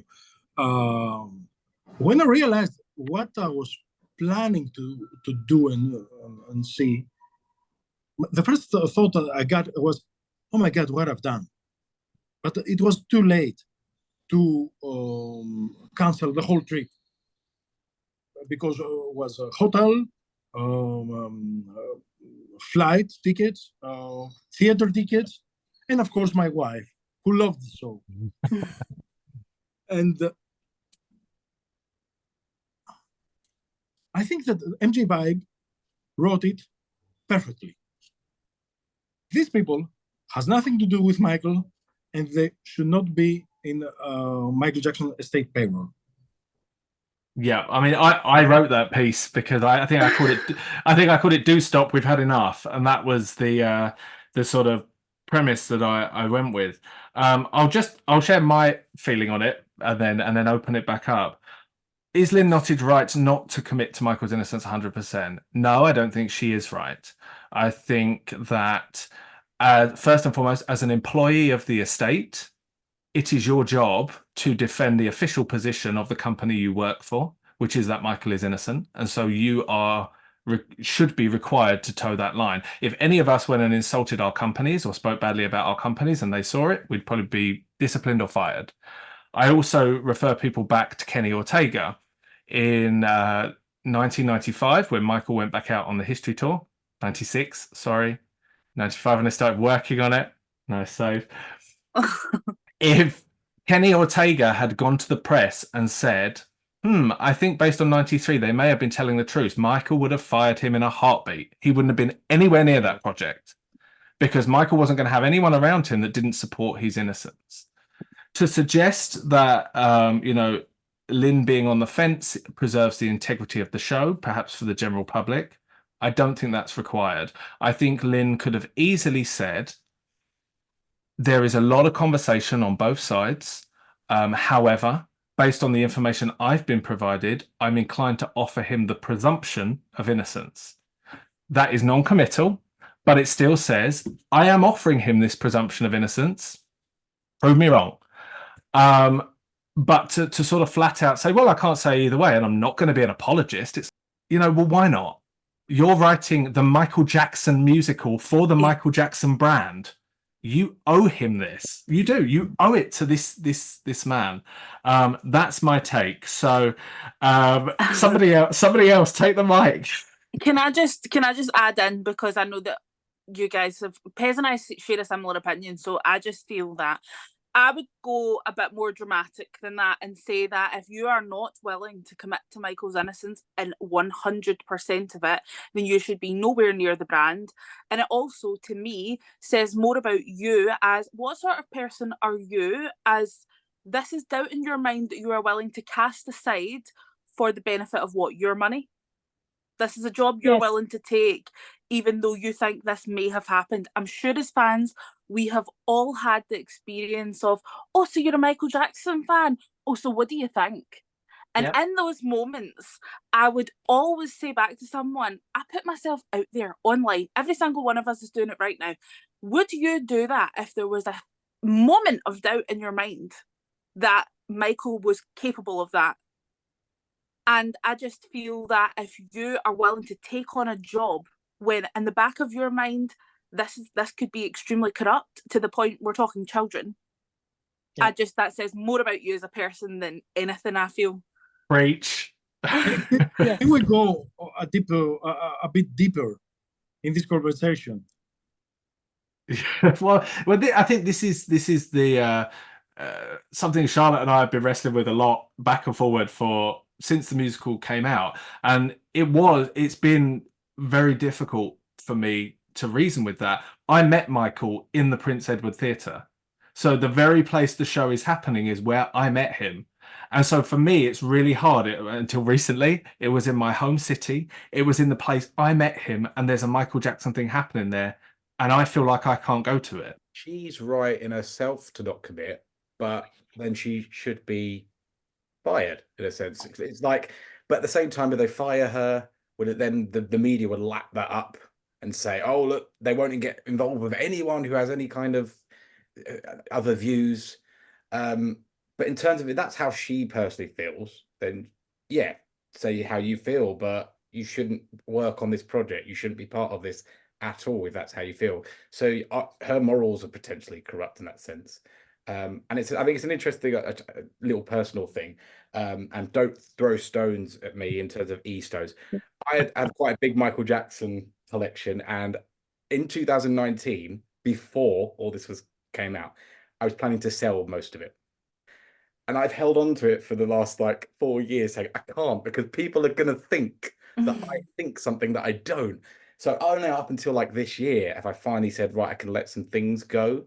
But there was this weird like, no, I have to protect Michael by keeping this stuff that's going to make me financially, and I needed the money. Asking about is Lynn right to commit kind of leads into the next expanded question for you guys that have seen it. As fans, we call out and cancel anybody that says anything bad about Michael. You are cancelled. We're not listening to your music. We're not watching your TV programs anymore. If you say bad things, you're done. How have you guys managed to find a balance between Lynn's comments and supporting the show? And I just want to kind of say before you answer that this is in no means an attack or a got you moment. Charlotte and I have really been struggling with finding that balance, and we haven't yet found a way or heard a viewpoint that tells us it's okay to go to the show and still know what Lynn said. So I want to put it out there because we're looking for perspective. And guys, I have to say that's for me the one big dark cloud hanging over me, because I love the musical so much. And I was same like Nick. I read about it, and I had already tickets for the show, and I was really, really afraid it's gonna seep into the storyline. And so I was happy to see it didn't. And this is not an excuse, but I would say if you ask people in the audience, or do you know who's the writer of this musical, and do you know what she said about Michael, 99.9% people will say no. I don't think it's like a very common knowledge what she said, what's her opinion. And so I think it's a really, really good thing with the biopic that they said everyone on the team are people who believe in Michael's innocence. Should they have done that with the musical? Absolutely, yes. So taking the public out of it, how does one as a fan? Yeah, because for me, separate that? her opinion doesn't come into the musical. You don't see her opinion when you watch the musical. I'm going to argue back with you on that, because I think I haven't seen it, so I can't comment on that specifically. But this sort of territory with Lynn very much reminds me of the conversation in 2019 about separating the art from the artist. And I think where we are right now, we're seeing, like, if you look at the controversy surrounding J.K. Rowling, people are trying to say, but I love Harry Potter, but I hate this woman.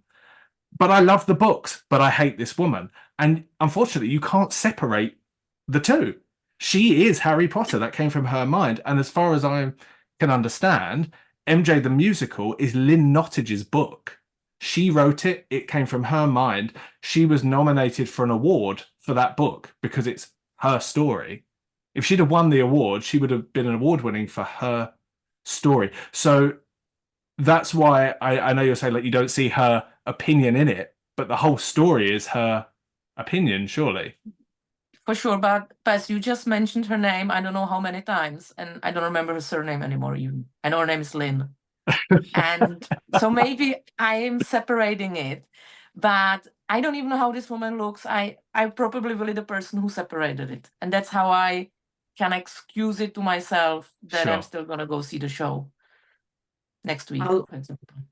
Oh, cool. I'll come with you. I'll give you my take. I think it's unforgivable, whether it's Thriller or MJ the Musical. I think it's unforgivable that she would be involved in something if she believed those allegations to be true. So she shouldn't be involved with it in the first instance if she believes that to be true. Secondarily, the MJ estate shouldn't have her on the books if she thinks such things, and you would have thought that those conversations would have happened up front. I'm not sure the chronology of these things, whether she said those things after she'd been hired and then they felt we can't fire her because it would look really bad and draw more attention to it than it already. I don't know what the chronology of this is, but to me it comes down to the estate. I know it. I know she wrote it, but it comes down to the estate who's hiring her to write it. And like, as you, this is a watered down version of what you would say, Pez, probably. But the expectations of what comes out of the estate have been lowered so much that you find yourself compromising on what you're willing to do because you're curious, because it's MJ related and you're a fan. And I think that's how I was. Could kind of rationalize going to see it and not feeling too uncomfortable with it.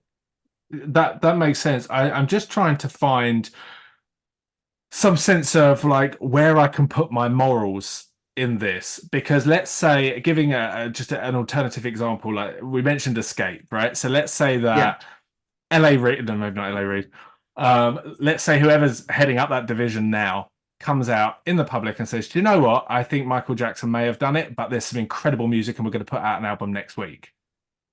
Everyone will rush to buy that album, and they will, and it's kind of saying, okay, but why are we normalizing that viewpoint in Michael's brand? That shouldn't be. Where's the accountability is what there's been no accountability. If you went to Broadway the opening week, and I'm going to put the photo here because I have it. I was there opening week. I didn't go, but I was there. Her name was the biggest name on the outside of the building. So this woman is profiting off of this show and Michael and everything Michael worked for his entire life, and then goes and says that to the press. Surely she could have just said, I mean, I can't speak for her, but surely she could have just said, look, my job is to focus on the artist and what the artist created with his music and his dance, and that's what I'm going to do. All the other stuff I'm going to leave at the door.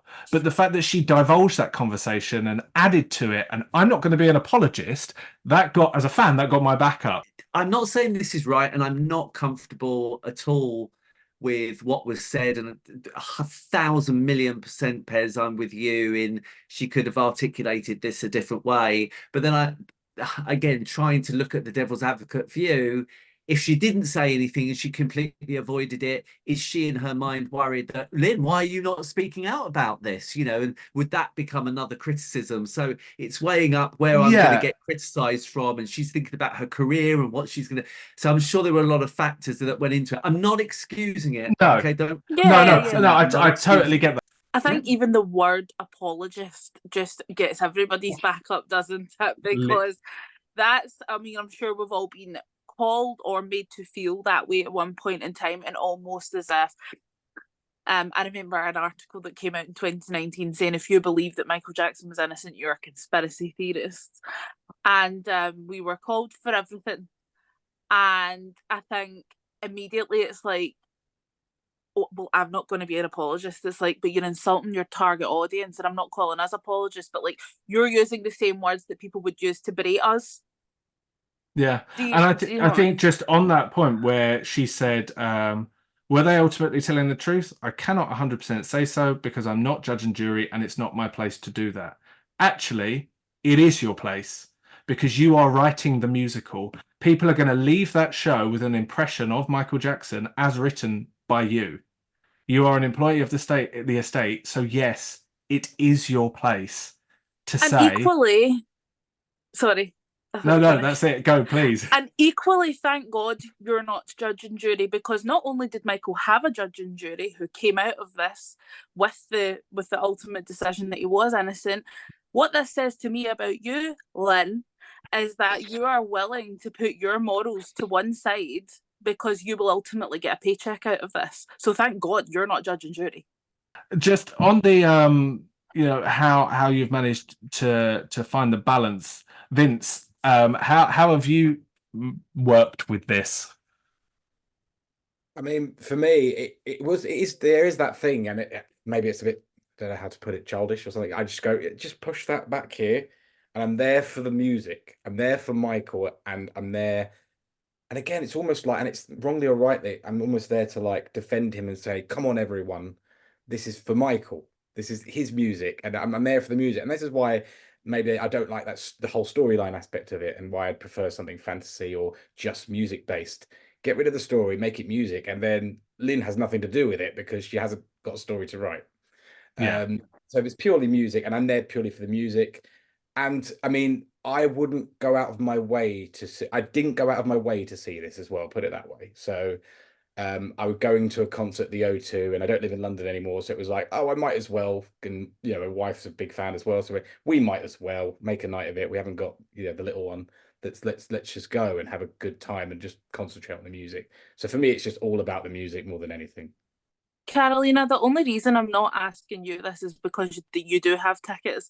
But Joseph, would this be any factor and a reason why you would choose not to see it? Or how does this make you feel as someone who doesn't have tickets and hasn't seen it yet? I was on the fence and I didn't realise how much she actually spoke about it when she did speak about this allegation. And it's the first time I've had that feeling of pure rage since Sorry. 2004, 2005, that era. I just don't understand how she was involved in the first place, and she's actually probably made the waters a lot muddier by not picking a side. It would almost have been easier if she came out and said he's guilty, as opposed to just being nah, nah, nah, and basically never said anything. I don't think hearing that now, it would probably take me a lot more convincing to go see it because I don't really want to give money to something that has that darkness in it before the show has even started. Sure. It shouldn't have happened. She should never have been involved, and it has really annoyed me. Carolina, you did mention it. Obviously, before you had tickets, you mentioned it to me. Yeah. So what are your thoughts? Sorry, people are being noisy. Yeah, the moment I saw that she was saying no, she didn't have his back, I was like, okay, I already had like reservations, and now I'm not gonna give money to this woman. Again, the only reason I'm going is because it literally fell on my lap. But I was not gonna put any effort to it because again, I'm in the tube and I'm seeing all these MJ posters, which in the past I would be so excited about, but was so happy. I was like, yeah, Michael is everywhere in London. But I look at it every day, and I just can't be fully on board. I'm hoping I might change my mind, but I'm a bit of a I can't really separate that this woman and what you said about her, like her morals. I'm like, bro, how can you do that? Because when people come to me and they ask me, oh, what do you think about these allegations? I say, well, you know me. Either you think I'm okay with child abuse or you think I'm really dumb. So please choose what you want to believe. Absolutely. So this woman has been a massive reason why I haven't gone out of my way to see it, and it will be on the back of my mind the whole time. Sure. I think when this stuff first came out, when this first interview went out, there was a lot of backlash from the fans, and a lot of fans were shouting about it online. And then it and calling for her to be fired and sending petitions to the estate and all the rest of it. And then that all just died off and went away. And I spoke to a fan who sadly no longer with us, and she said to me, but if we don't support it, I don't agree with what she said, but if we don't support it, the media will say Michael failed. And I said, yes, but Michael's been gone at the time for 13 years. Anyone that's still blaming him for something that's happened 13 years after he's gone is an idiot. But it kind of leads me to my next question, which is, owing to the anti-MJ sentiment that often exists in the media, do you think there is an expectation placed on the fans to support this musical publicly through fear of otherwise being seen to be bashing Team MJ? The estate are putting us in a very awkward position by doing that, and that doesn't sit right. So you're kind of right. We're almost at a position where if you've not seen it, it's damned if you do, damned if you don't. And you shouldn't be like that with Michael music. It shouldn't be that political. And I think that's where Shara and I have been speaking about it a lot. Is So yeah, I feel like I've been shut out of my own community where I'm now having to make choices about whether I can go to a musical that's on my doorstep and whether I should be going to a musical. And that's a horrible, and they've done that, and Lynn's done Yeah. that. And I'm mad at Lynn because I'm like, I feel shut out of celebrating my artist because of you.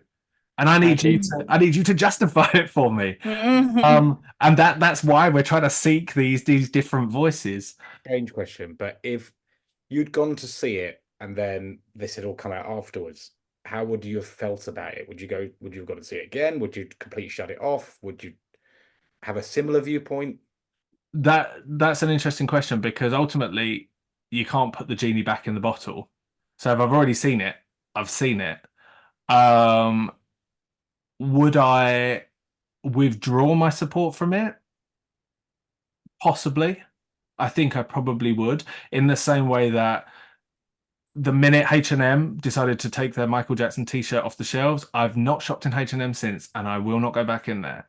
The minute Sia said she believed Wade and James, I stopped listening to her music. I slung her CD. Well, it was Seb's CD, but I slung it out, and I won't listen again. So I kind of, once I learn about something, then I will say, right, well, I'm done then. So I understand, but they cancelled him. They tried to cancel him in their domain, right? And I totally agree with you. There's lots of things I won't go near, don't want to listen to Sia or anything like that because of the way that they've tried to cancel him. This is different because whilst when none of us are comfortable with this situation, it's not cancelling him. And we might not like the way they've done it. I don't mind it, but they're rejoicing him and his artistry. but Richard, I actually think that's worse. Okay. Because not you, but what they are saying is it's okay to have this opinion on Michael Jackson so long as you put money in the till and sing and dance to Thriller. That's So, Pez, I'm intrigued to know how is this different to Thriller 40? Because you watched Thriller 40. yeah. Is it that you feel with Thriller 40 you got it a certain way where you didn't feel like you were putting money into the estate's pocket, and it feels worse with this one because this one you are? Is that For me with Thriller 40, there's Michael's work in there. There's Michael's footage, there's Michael's images, there's Michael's work. This is his creation, and they're telling a story with it, and I want to know what they're saying. And I want to see the unreleased footage of Michael. This musical has nothing to do with Michael Jackson. He doesn't even know about it. Yeah. It's totally Lynn Nottage's brainchild. Nelson George has basically been given the tools to create a documentary with Michael Jackson's assets. Lynn Nottage has sat there by candlelight, in my mind, writing her own version of who Michael Jackson was. And that's maybe totally? why I think they could be different. But again, I'm happy in the comments to be called a hypocrite or whatever. No, I'm the exact same. I'm happy to accept that, and there's levels of. Sorry, I'm happy to accept that there's levels in hypocrisy to what I am saying, because I am someone who I hate what Eminem did to Michael, but I will stream Eminem's music for a long time. That benefited Michael, but I enjoyed Eminem's music, so there you could call me a hypocrite for that. Yeah, like I'm happy to accept that. I was going to ask a question just when you guys were talking about that there. Do you think the fact there is that little piece of the darker side of his history that, although it's mentioned, for maybe fans that are probably expecting it to be mentioned, after seeing the musical, does it sort of fix that image of him and almost say, "Oh, actually, no, we're celebrating Michael for what he is. It doesn't matter now," or almost like it was nonsense. So it's like reinforcing his innocence almost by touching on it. Although it's bringing it up, it's reinforcing actually was innocent, and let's just celebrate the talent. Does that make sense? What I'm trying to say? Yeah. I'm now trying to find that hypocrisy line where I'm trying to think, could I justify going to see it? Yeah, no, but I think this is the really kind of important part of this conversation that we wanted to touch on. You know, there's elements of hypocrisy throughout this, and I think fans are completely fatigued with other fans almost sitting on a throne and telling them, you should think this and you should do this. And a huge reason that we wanted to have such a varying degree of opinions on this was because people are tired of that. Yeah, and I think it's worth just for personal preservation to say, I say personal as you and I, Shah, that I have never told anybody to not see the musical. I have No. never told anybody not to support the musical. In actual fact, I was there the week it launched in New York, and there was a protester outside, and I was there for the gift shop because I wanted the merch. And I said to the people in the queue were arguing with this guy, and I was there with Seb, and I said to them, "You go and enjoy the show. I'll deal with him." Because I wasn't seeing the show. So I was like, I'll handle him. You have a good time. Don't let it spoil your night. And I've got the video of me arguing with this absolute tosser that was dressed as Michael as well. Upload it. And his mum went and got the police and all sorts. It was, I thought, God, I'm going to be thrown in a New York prison cell. But as I was having this discourse with this protester, this woman just comes running out the queue and just smacks this guy with a program. I was like, go, run, you're going to be arrested, leave, quick. But my point is, and I've done another episode on this channel, I 100% defend the musical's right to exist. There should be a Michael Jackson musical. What I don't defend is somebody thinking it's okay to say what she said, cash in the checks, and then I just can't put it out of my mind. But sorry, Sean. No, I was just going to say, I just want to be absolutely clear on this as well, that we have never, just because we have said, you know, it's something that we really struggle with, I am 100% not judging anyone that has gone to see it. I would like to go and see it and enjoy it, but I just can't get round this in my mind. But this kind of point leads me, we're almost up, but this kind of point leads me to look at the community, the fan community. Do you think our community does enough to accept multiple viewpoints on MJ's work and the estate's output? Because the reason I ask this question is because we're being very vocal about Lynn, and we have said things on our personal social medias and been shouted at for it, I might add. And it led me to wonder, do we think that the community is embracing of, if people say, look, I don't agree with this because she said this, should they be ostracized? And sort of speaking from personal experience, or do we do enough to say it's okay to hold that opinion? Or is it seen as, well, you know, you're going against the MJ brand? Strange for me, and ironically, I'm a Fulham fan, football, so the statue was literally like, I couldn't get a closer seat. It's weird. Sat there for like 20 years. It was the closest seat to the statue. And being a Michael fan is quite similar for those who are a football fan, maybe not, but like there's this whole, you can't boo the team. You're not a real fan if you do that. You can't do this. You're not a real fan. If you buy the shirt, you're not you're supporting this, you're supporting that. And I'm so tired of it, especially because I get it from both angles of two of my passions. And you know, not to blow smoke up anyone, but it's conventions. I feel like one of the only safe spaces anymore for Michael fans in the UK. I don't go to much else anymore, and then maybe that's part of the reason we went to the musical, because there's so like you can feel the daggers on you because, oh, I once ran this event or I once said this, and it's like, just let it go and just let people enjoy what they enjoy and celebrate Mike where they celebrate. I feel no one has been given the grace that Lynn has been given. People have managed to compromise in their mind what she has said. And, you know, I've never seen it before. And I think this is another thing why it's so interesting to talk about. Because it's really put fans in, as Joseph said, it's really put fans in a difficult position. Definitely. But I think you could argue that almost everything the estate comes out with is compromised in some way. It's easy to pick it apart. You know, I mean, you could argue, Escape, why didn't they use the... Pez, you're going to put me right, I might be getting mixed up with something else, but why did they use the original people that were working on those songs with Michael so they could be as close as possible to Michael when they reworked them? There's so many of these things. I think... and maybe I'm projecting my own view here, that you just get to a point where you're like, you either go or you don't. And if you don't, then you're at risk of missing out. If you do go, you might just enjoy it. And there's something to be said for just I think compromising in that way.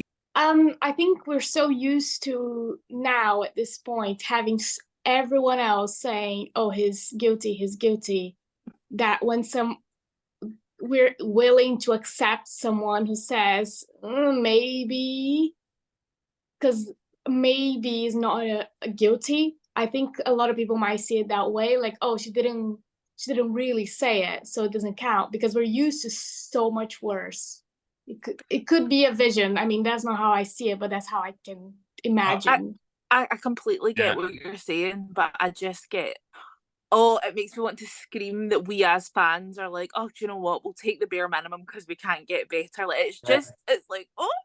Could it be argued that the musical is bigger than Lynn Nottage, and that's maybe why we could watch it and not get so, the way that I feel with things like Sia and H&M and whatever. To me, actually, when you see the musical and all the work that goes into it, there's a lot of artistry in there. There's a lot of artists that have been involved in it. And to me, it's bigger than the person that just wrote it. Of course, Lynn Nottage it's much smaller than the musical, but and the artists are amazing. I really like Miles Frost. He's very humble, very kind, and I'm really struggling between these two situations.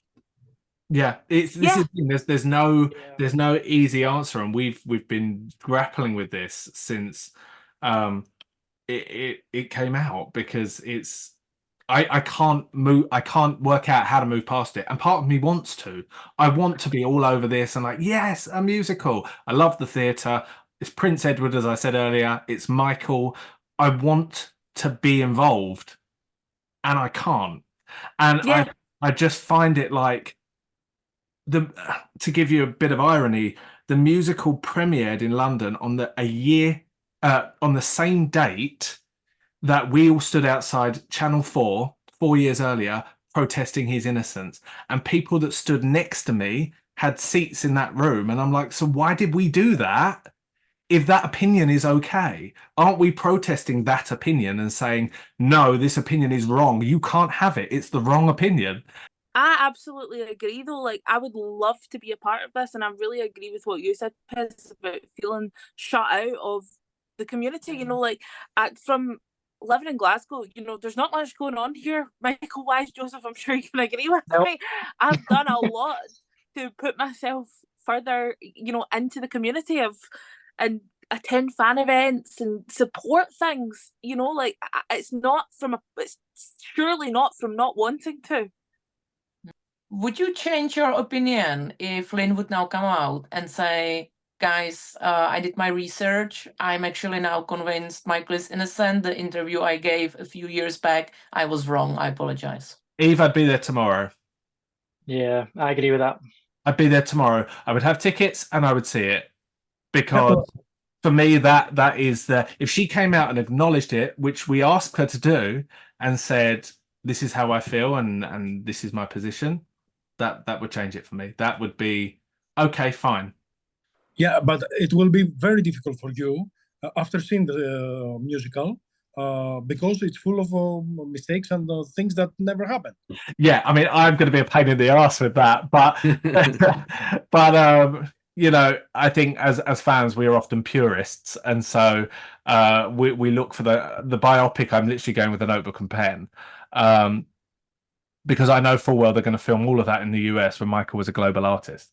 Final question I want to ask. So I'd mentioned numerous times that one of Michael's collaborators had said that the show is another piece of the jigsaw puzzle of Michael Jackson's life and work and is essential viewing. Do you agree? And what would you like to see happen next for MJ the Musical? For me, it's not essential at all. It's just part of it. The essential stuff I've got on Blu-ray, DVD, and CD. And anything else, in a sense, is just a bonus. I think I'm lucky enough to see MJ1. That's fantastic, but I know a lot of people will never see that show. Pop on a DVD, blast it as loud as you can. In a sense, it's just as enjoyable. I will agree with you, Vince. I don't think this is a part of Michael Jackson's legacy. Okay, since Michael is not here to give his blessing, I don't think that it's very important. But on the other hand, I will strongly defend anyone who went there and see it, because I want everybody has his own opinion. And maybe I was very I needed a couple of drinks before the musical to be maybe it's me that I'm very close to Michael Jackson dogma, I suppose. But I think that everybody should go and see it, but be with open mind and try to not to judge and stay only in Lynn Notad's quote, but to try to see the truth. This show has to do with Michael Jackson's life. This is about his truth, or it's about making up a story and getting a lot of tickets on very high prices all over the world. Yeah, I think it's kind of a hard and fast rollout, isn't it? It's opening in Hamburg, it's opening in Sydney, there's a nationwide tour in the US. It's all happening very quickly. And some musicals take years to get a national tour, like years and years. And I almost feel like while this is working, milk it for all it's worth, because there's going to be a point where it probably won't. So I don't know if they believe in its longevity, but it'll be interesting to see. Yeah, I would say I don't think it's a jigsaw of like filling up Michael's life because Michael isn't here. It's just something we have now after Michael is gone. And I see it as something which brings Michael's music closer to people. I have tickets for the premiere in Hamburg. I'm really looking forward to that. Eve, you're on a tour.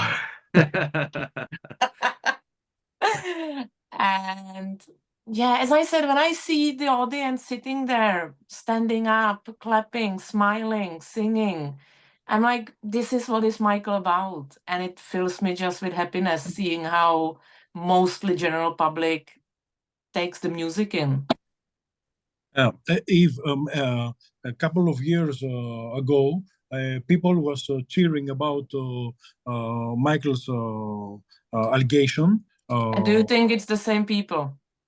Yeah, the same I thing. don't think so. Yeah. Plenty of people that went to the musical, from the general public, not the fans. They used to scream about Michael's being a very bad person and what he done to these poor guys. And then they're hypocrites.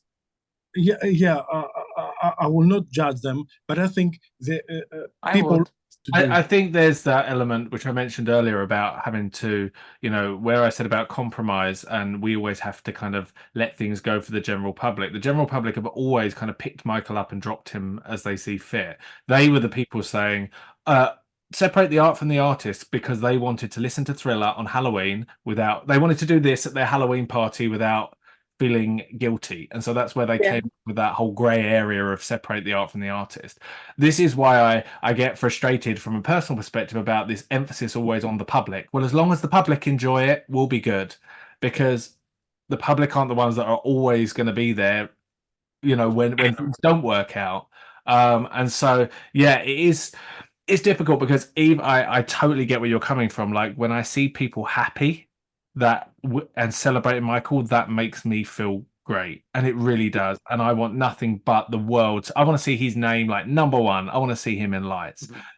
From a personal perspective is where my position on all of this comes. It is never begrudging people finding Michael and enjoying Michael. It's always from a very personal, how do I look at this and through which lens do I look at this? Because as well, this will make new fans, and the biopic will make new fans. Mm. And if it makes new fans and you become a fan off of this, great. Welcome to the family. It's going to be a struggle, but welcome to the family. Shah, what about you? What do you want to see happen next? I would say the same. I am still definitely conflicted on everything. To be honest, this is done exactly what I wanted it to do, in the sense that it's given me a lot more to think about. So I'm really glad that it's given me a lot more to think about, but I'm certainly not going to be on mjthemusical.com buying up my tickets as soon as we hang up this call. No, Eve will be there for you. I have tickets already for a couple shows. I'm okay. But Eve, you go ahead. But yeah, I think I am definitely still very much so on the fence. I can't say that I'll never see it, because I'm the same as you. If Lynn came out and said, yeah, I was wrong, upon further reflection, I've totally said the wrong thing and I was on the wrong side and I want to make my wrongs right, I would completely show my support for it. I would love, as you say, for new fans to be born of this. And I would hope that anyone that did become a fan of this would do what we have all done. And once you become a fan, you research and you make of things what you will. So that's what I would hope. I would hope that people love Michael from this, because that's all we really care about, right? I think the one thing that we can all agree on, and I think it was Eve that said this, that when you see people enjoying him, the pride and the happiness that you feel, is it's an amazing feeling. I'm not sure I have a strong view on what happens next. I would just reinforce that I think the musical, helps to cast a very positive light, generally speaking, on Michael and his music and his artistry. And I think in that way, it's bringing it to new audience, but also existing people who probably liked him when they were younger, and it's sort of refreshing their interest in him. So I think overall it's a positive thing, and we need that as a counterbalance against all the negative stories that come out, and as a result of the court case going on, will probably continue to come out.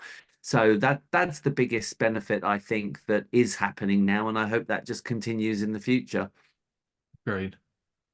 Yeah, I agree. I think it's good to see that they're still doing things to celebrate him. And I think with the tour coming up, that now going to different cities, I hope they're not just trying to cash in quickly. I hope that's also evidence of the demand that people want Michael back like that and to celebrate him. What that means for what they're going to do next with it, I don't know. I think it will continue to tour, and hopefully it does. And I think the more fans can come back into the community, the better. And that's all I can really hope for with this. I think it's a good thing, regardless of what your personal opinion is of other people. But I think it's a good thing all round, definitely. I don't know. I guess since I'm gonna see the show very soon, I'll get to build an opinion on it. So I'm very, very puzzled, and I'm taking notes of things to look for. But I don't know what I would expect. I think once the biopic comes out, they're gonna milk this musical a little bit more. But I would hope that the project go back to being like before, like if the musical really gives like Scream album and the little cartoon they did for Halloween is just kind of on the same basket. Why you got to poke that bear with that cartoon? It's all the same. They're all in the same bag, Yeah. in my opinion. It doesn't really add that much into what I want to see from the Michael Jackson legacy, but it's something, and sadly we're again compromising. I completely agree. I just want to go around as the final point and get one word, and only one word, from you all to describe the musical, or your anticipation for the musical, or your feelings on it. So one word. Michael deserves better. Sorry.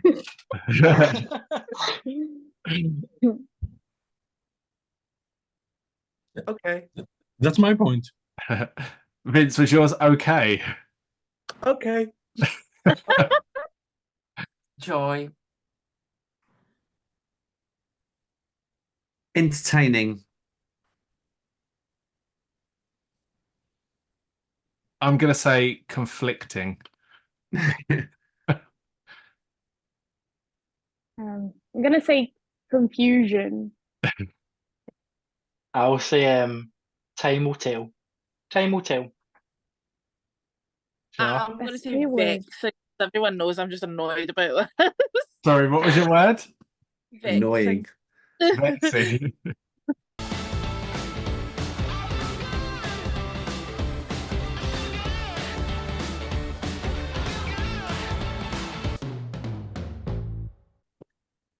Well, that was quite the debate. Did it go better than expected, Char? It definitely gave us food for thought. We'll say that. And if you see a brunette Glaswegian and a bleached blonde Londoner hovering outside the Prince Edward Theatre, then you know someone's apologised. Until then, we would love to get your thoughts on the musical. We would love to understand your opinions, and we are very clear that this is an open discussion and nobody is right and nobody is wrong, and we really want this to be all voices heard. So let us know your thoughts and opinions in the comments. Don't forget to like, subscribe, and follow all these amazing people whose social media links will be in the description. Thanks, and we'll see you next time.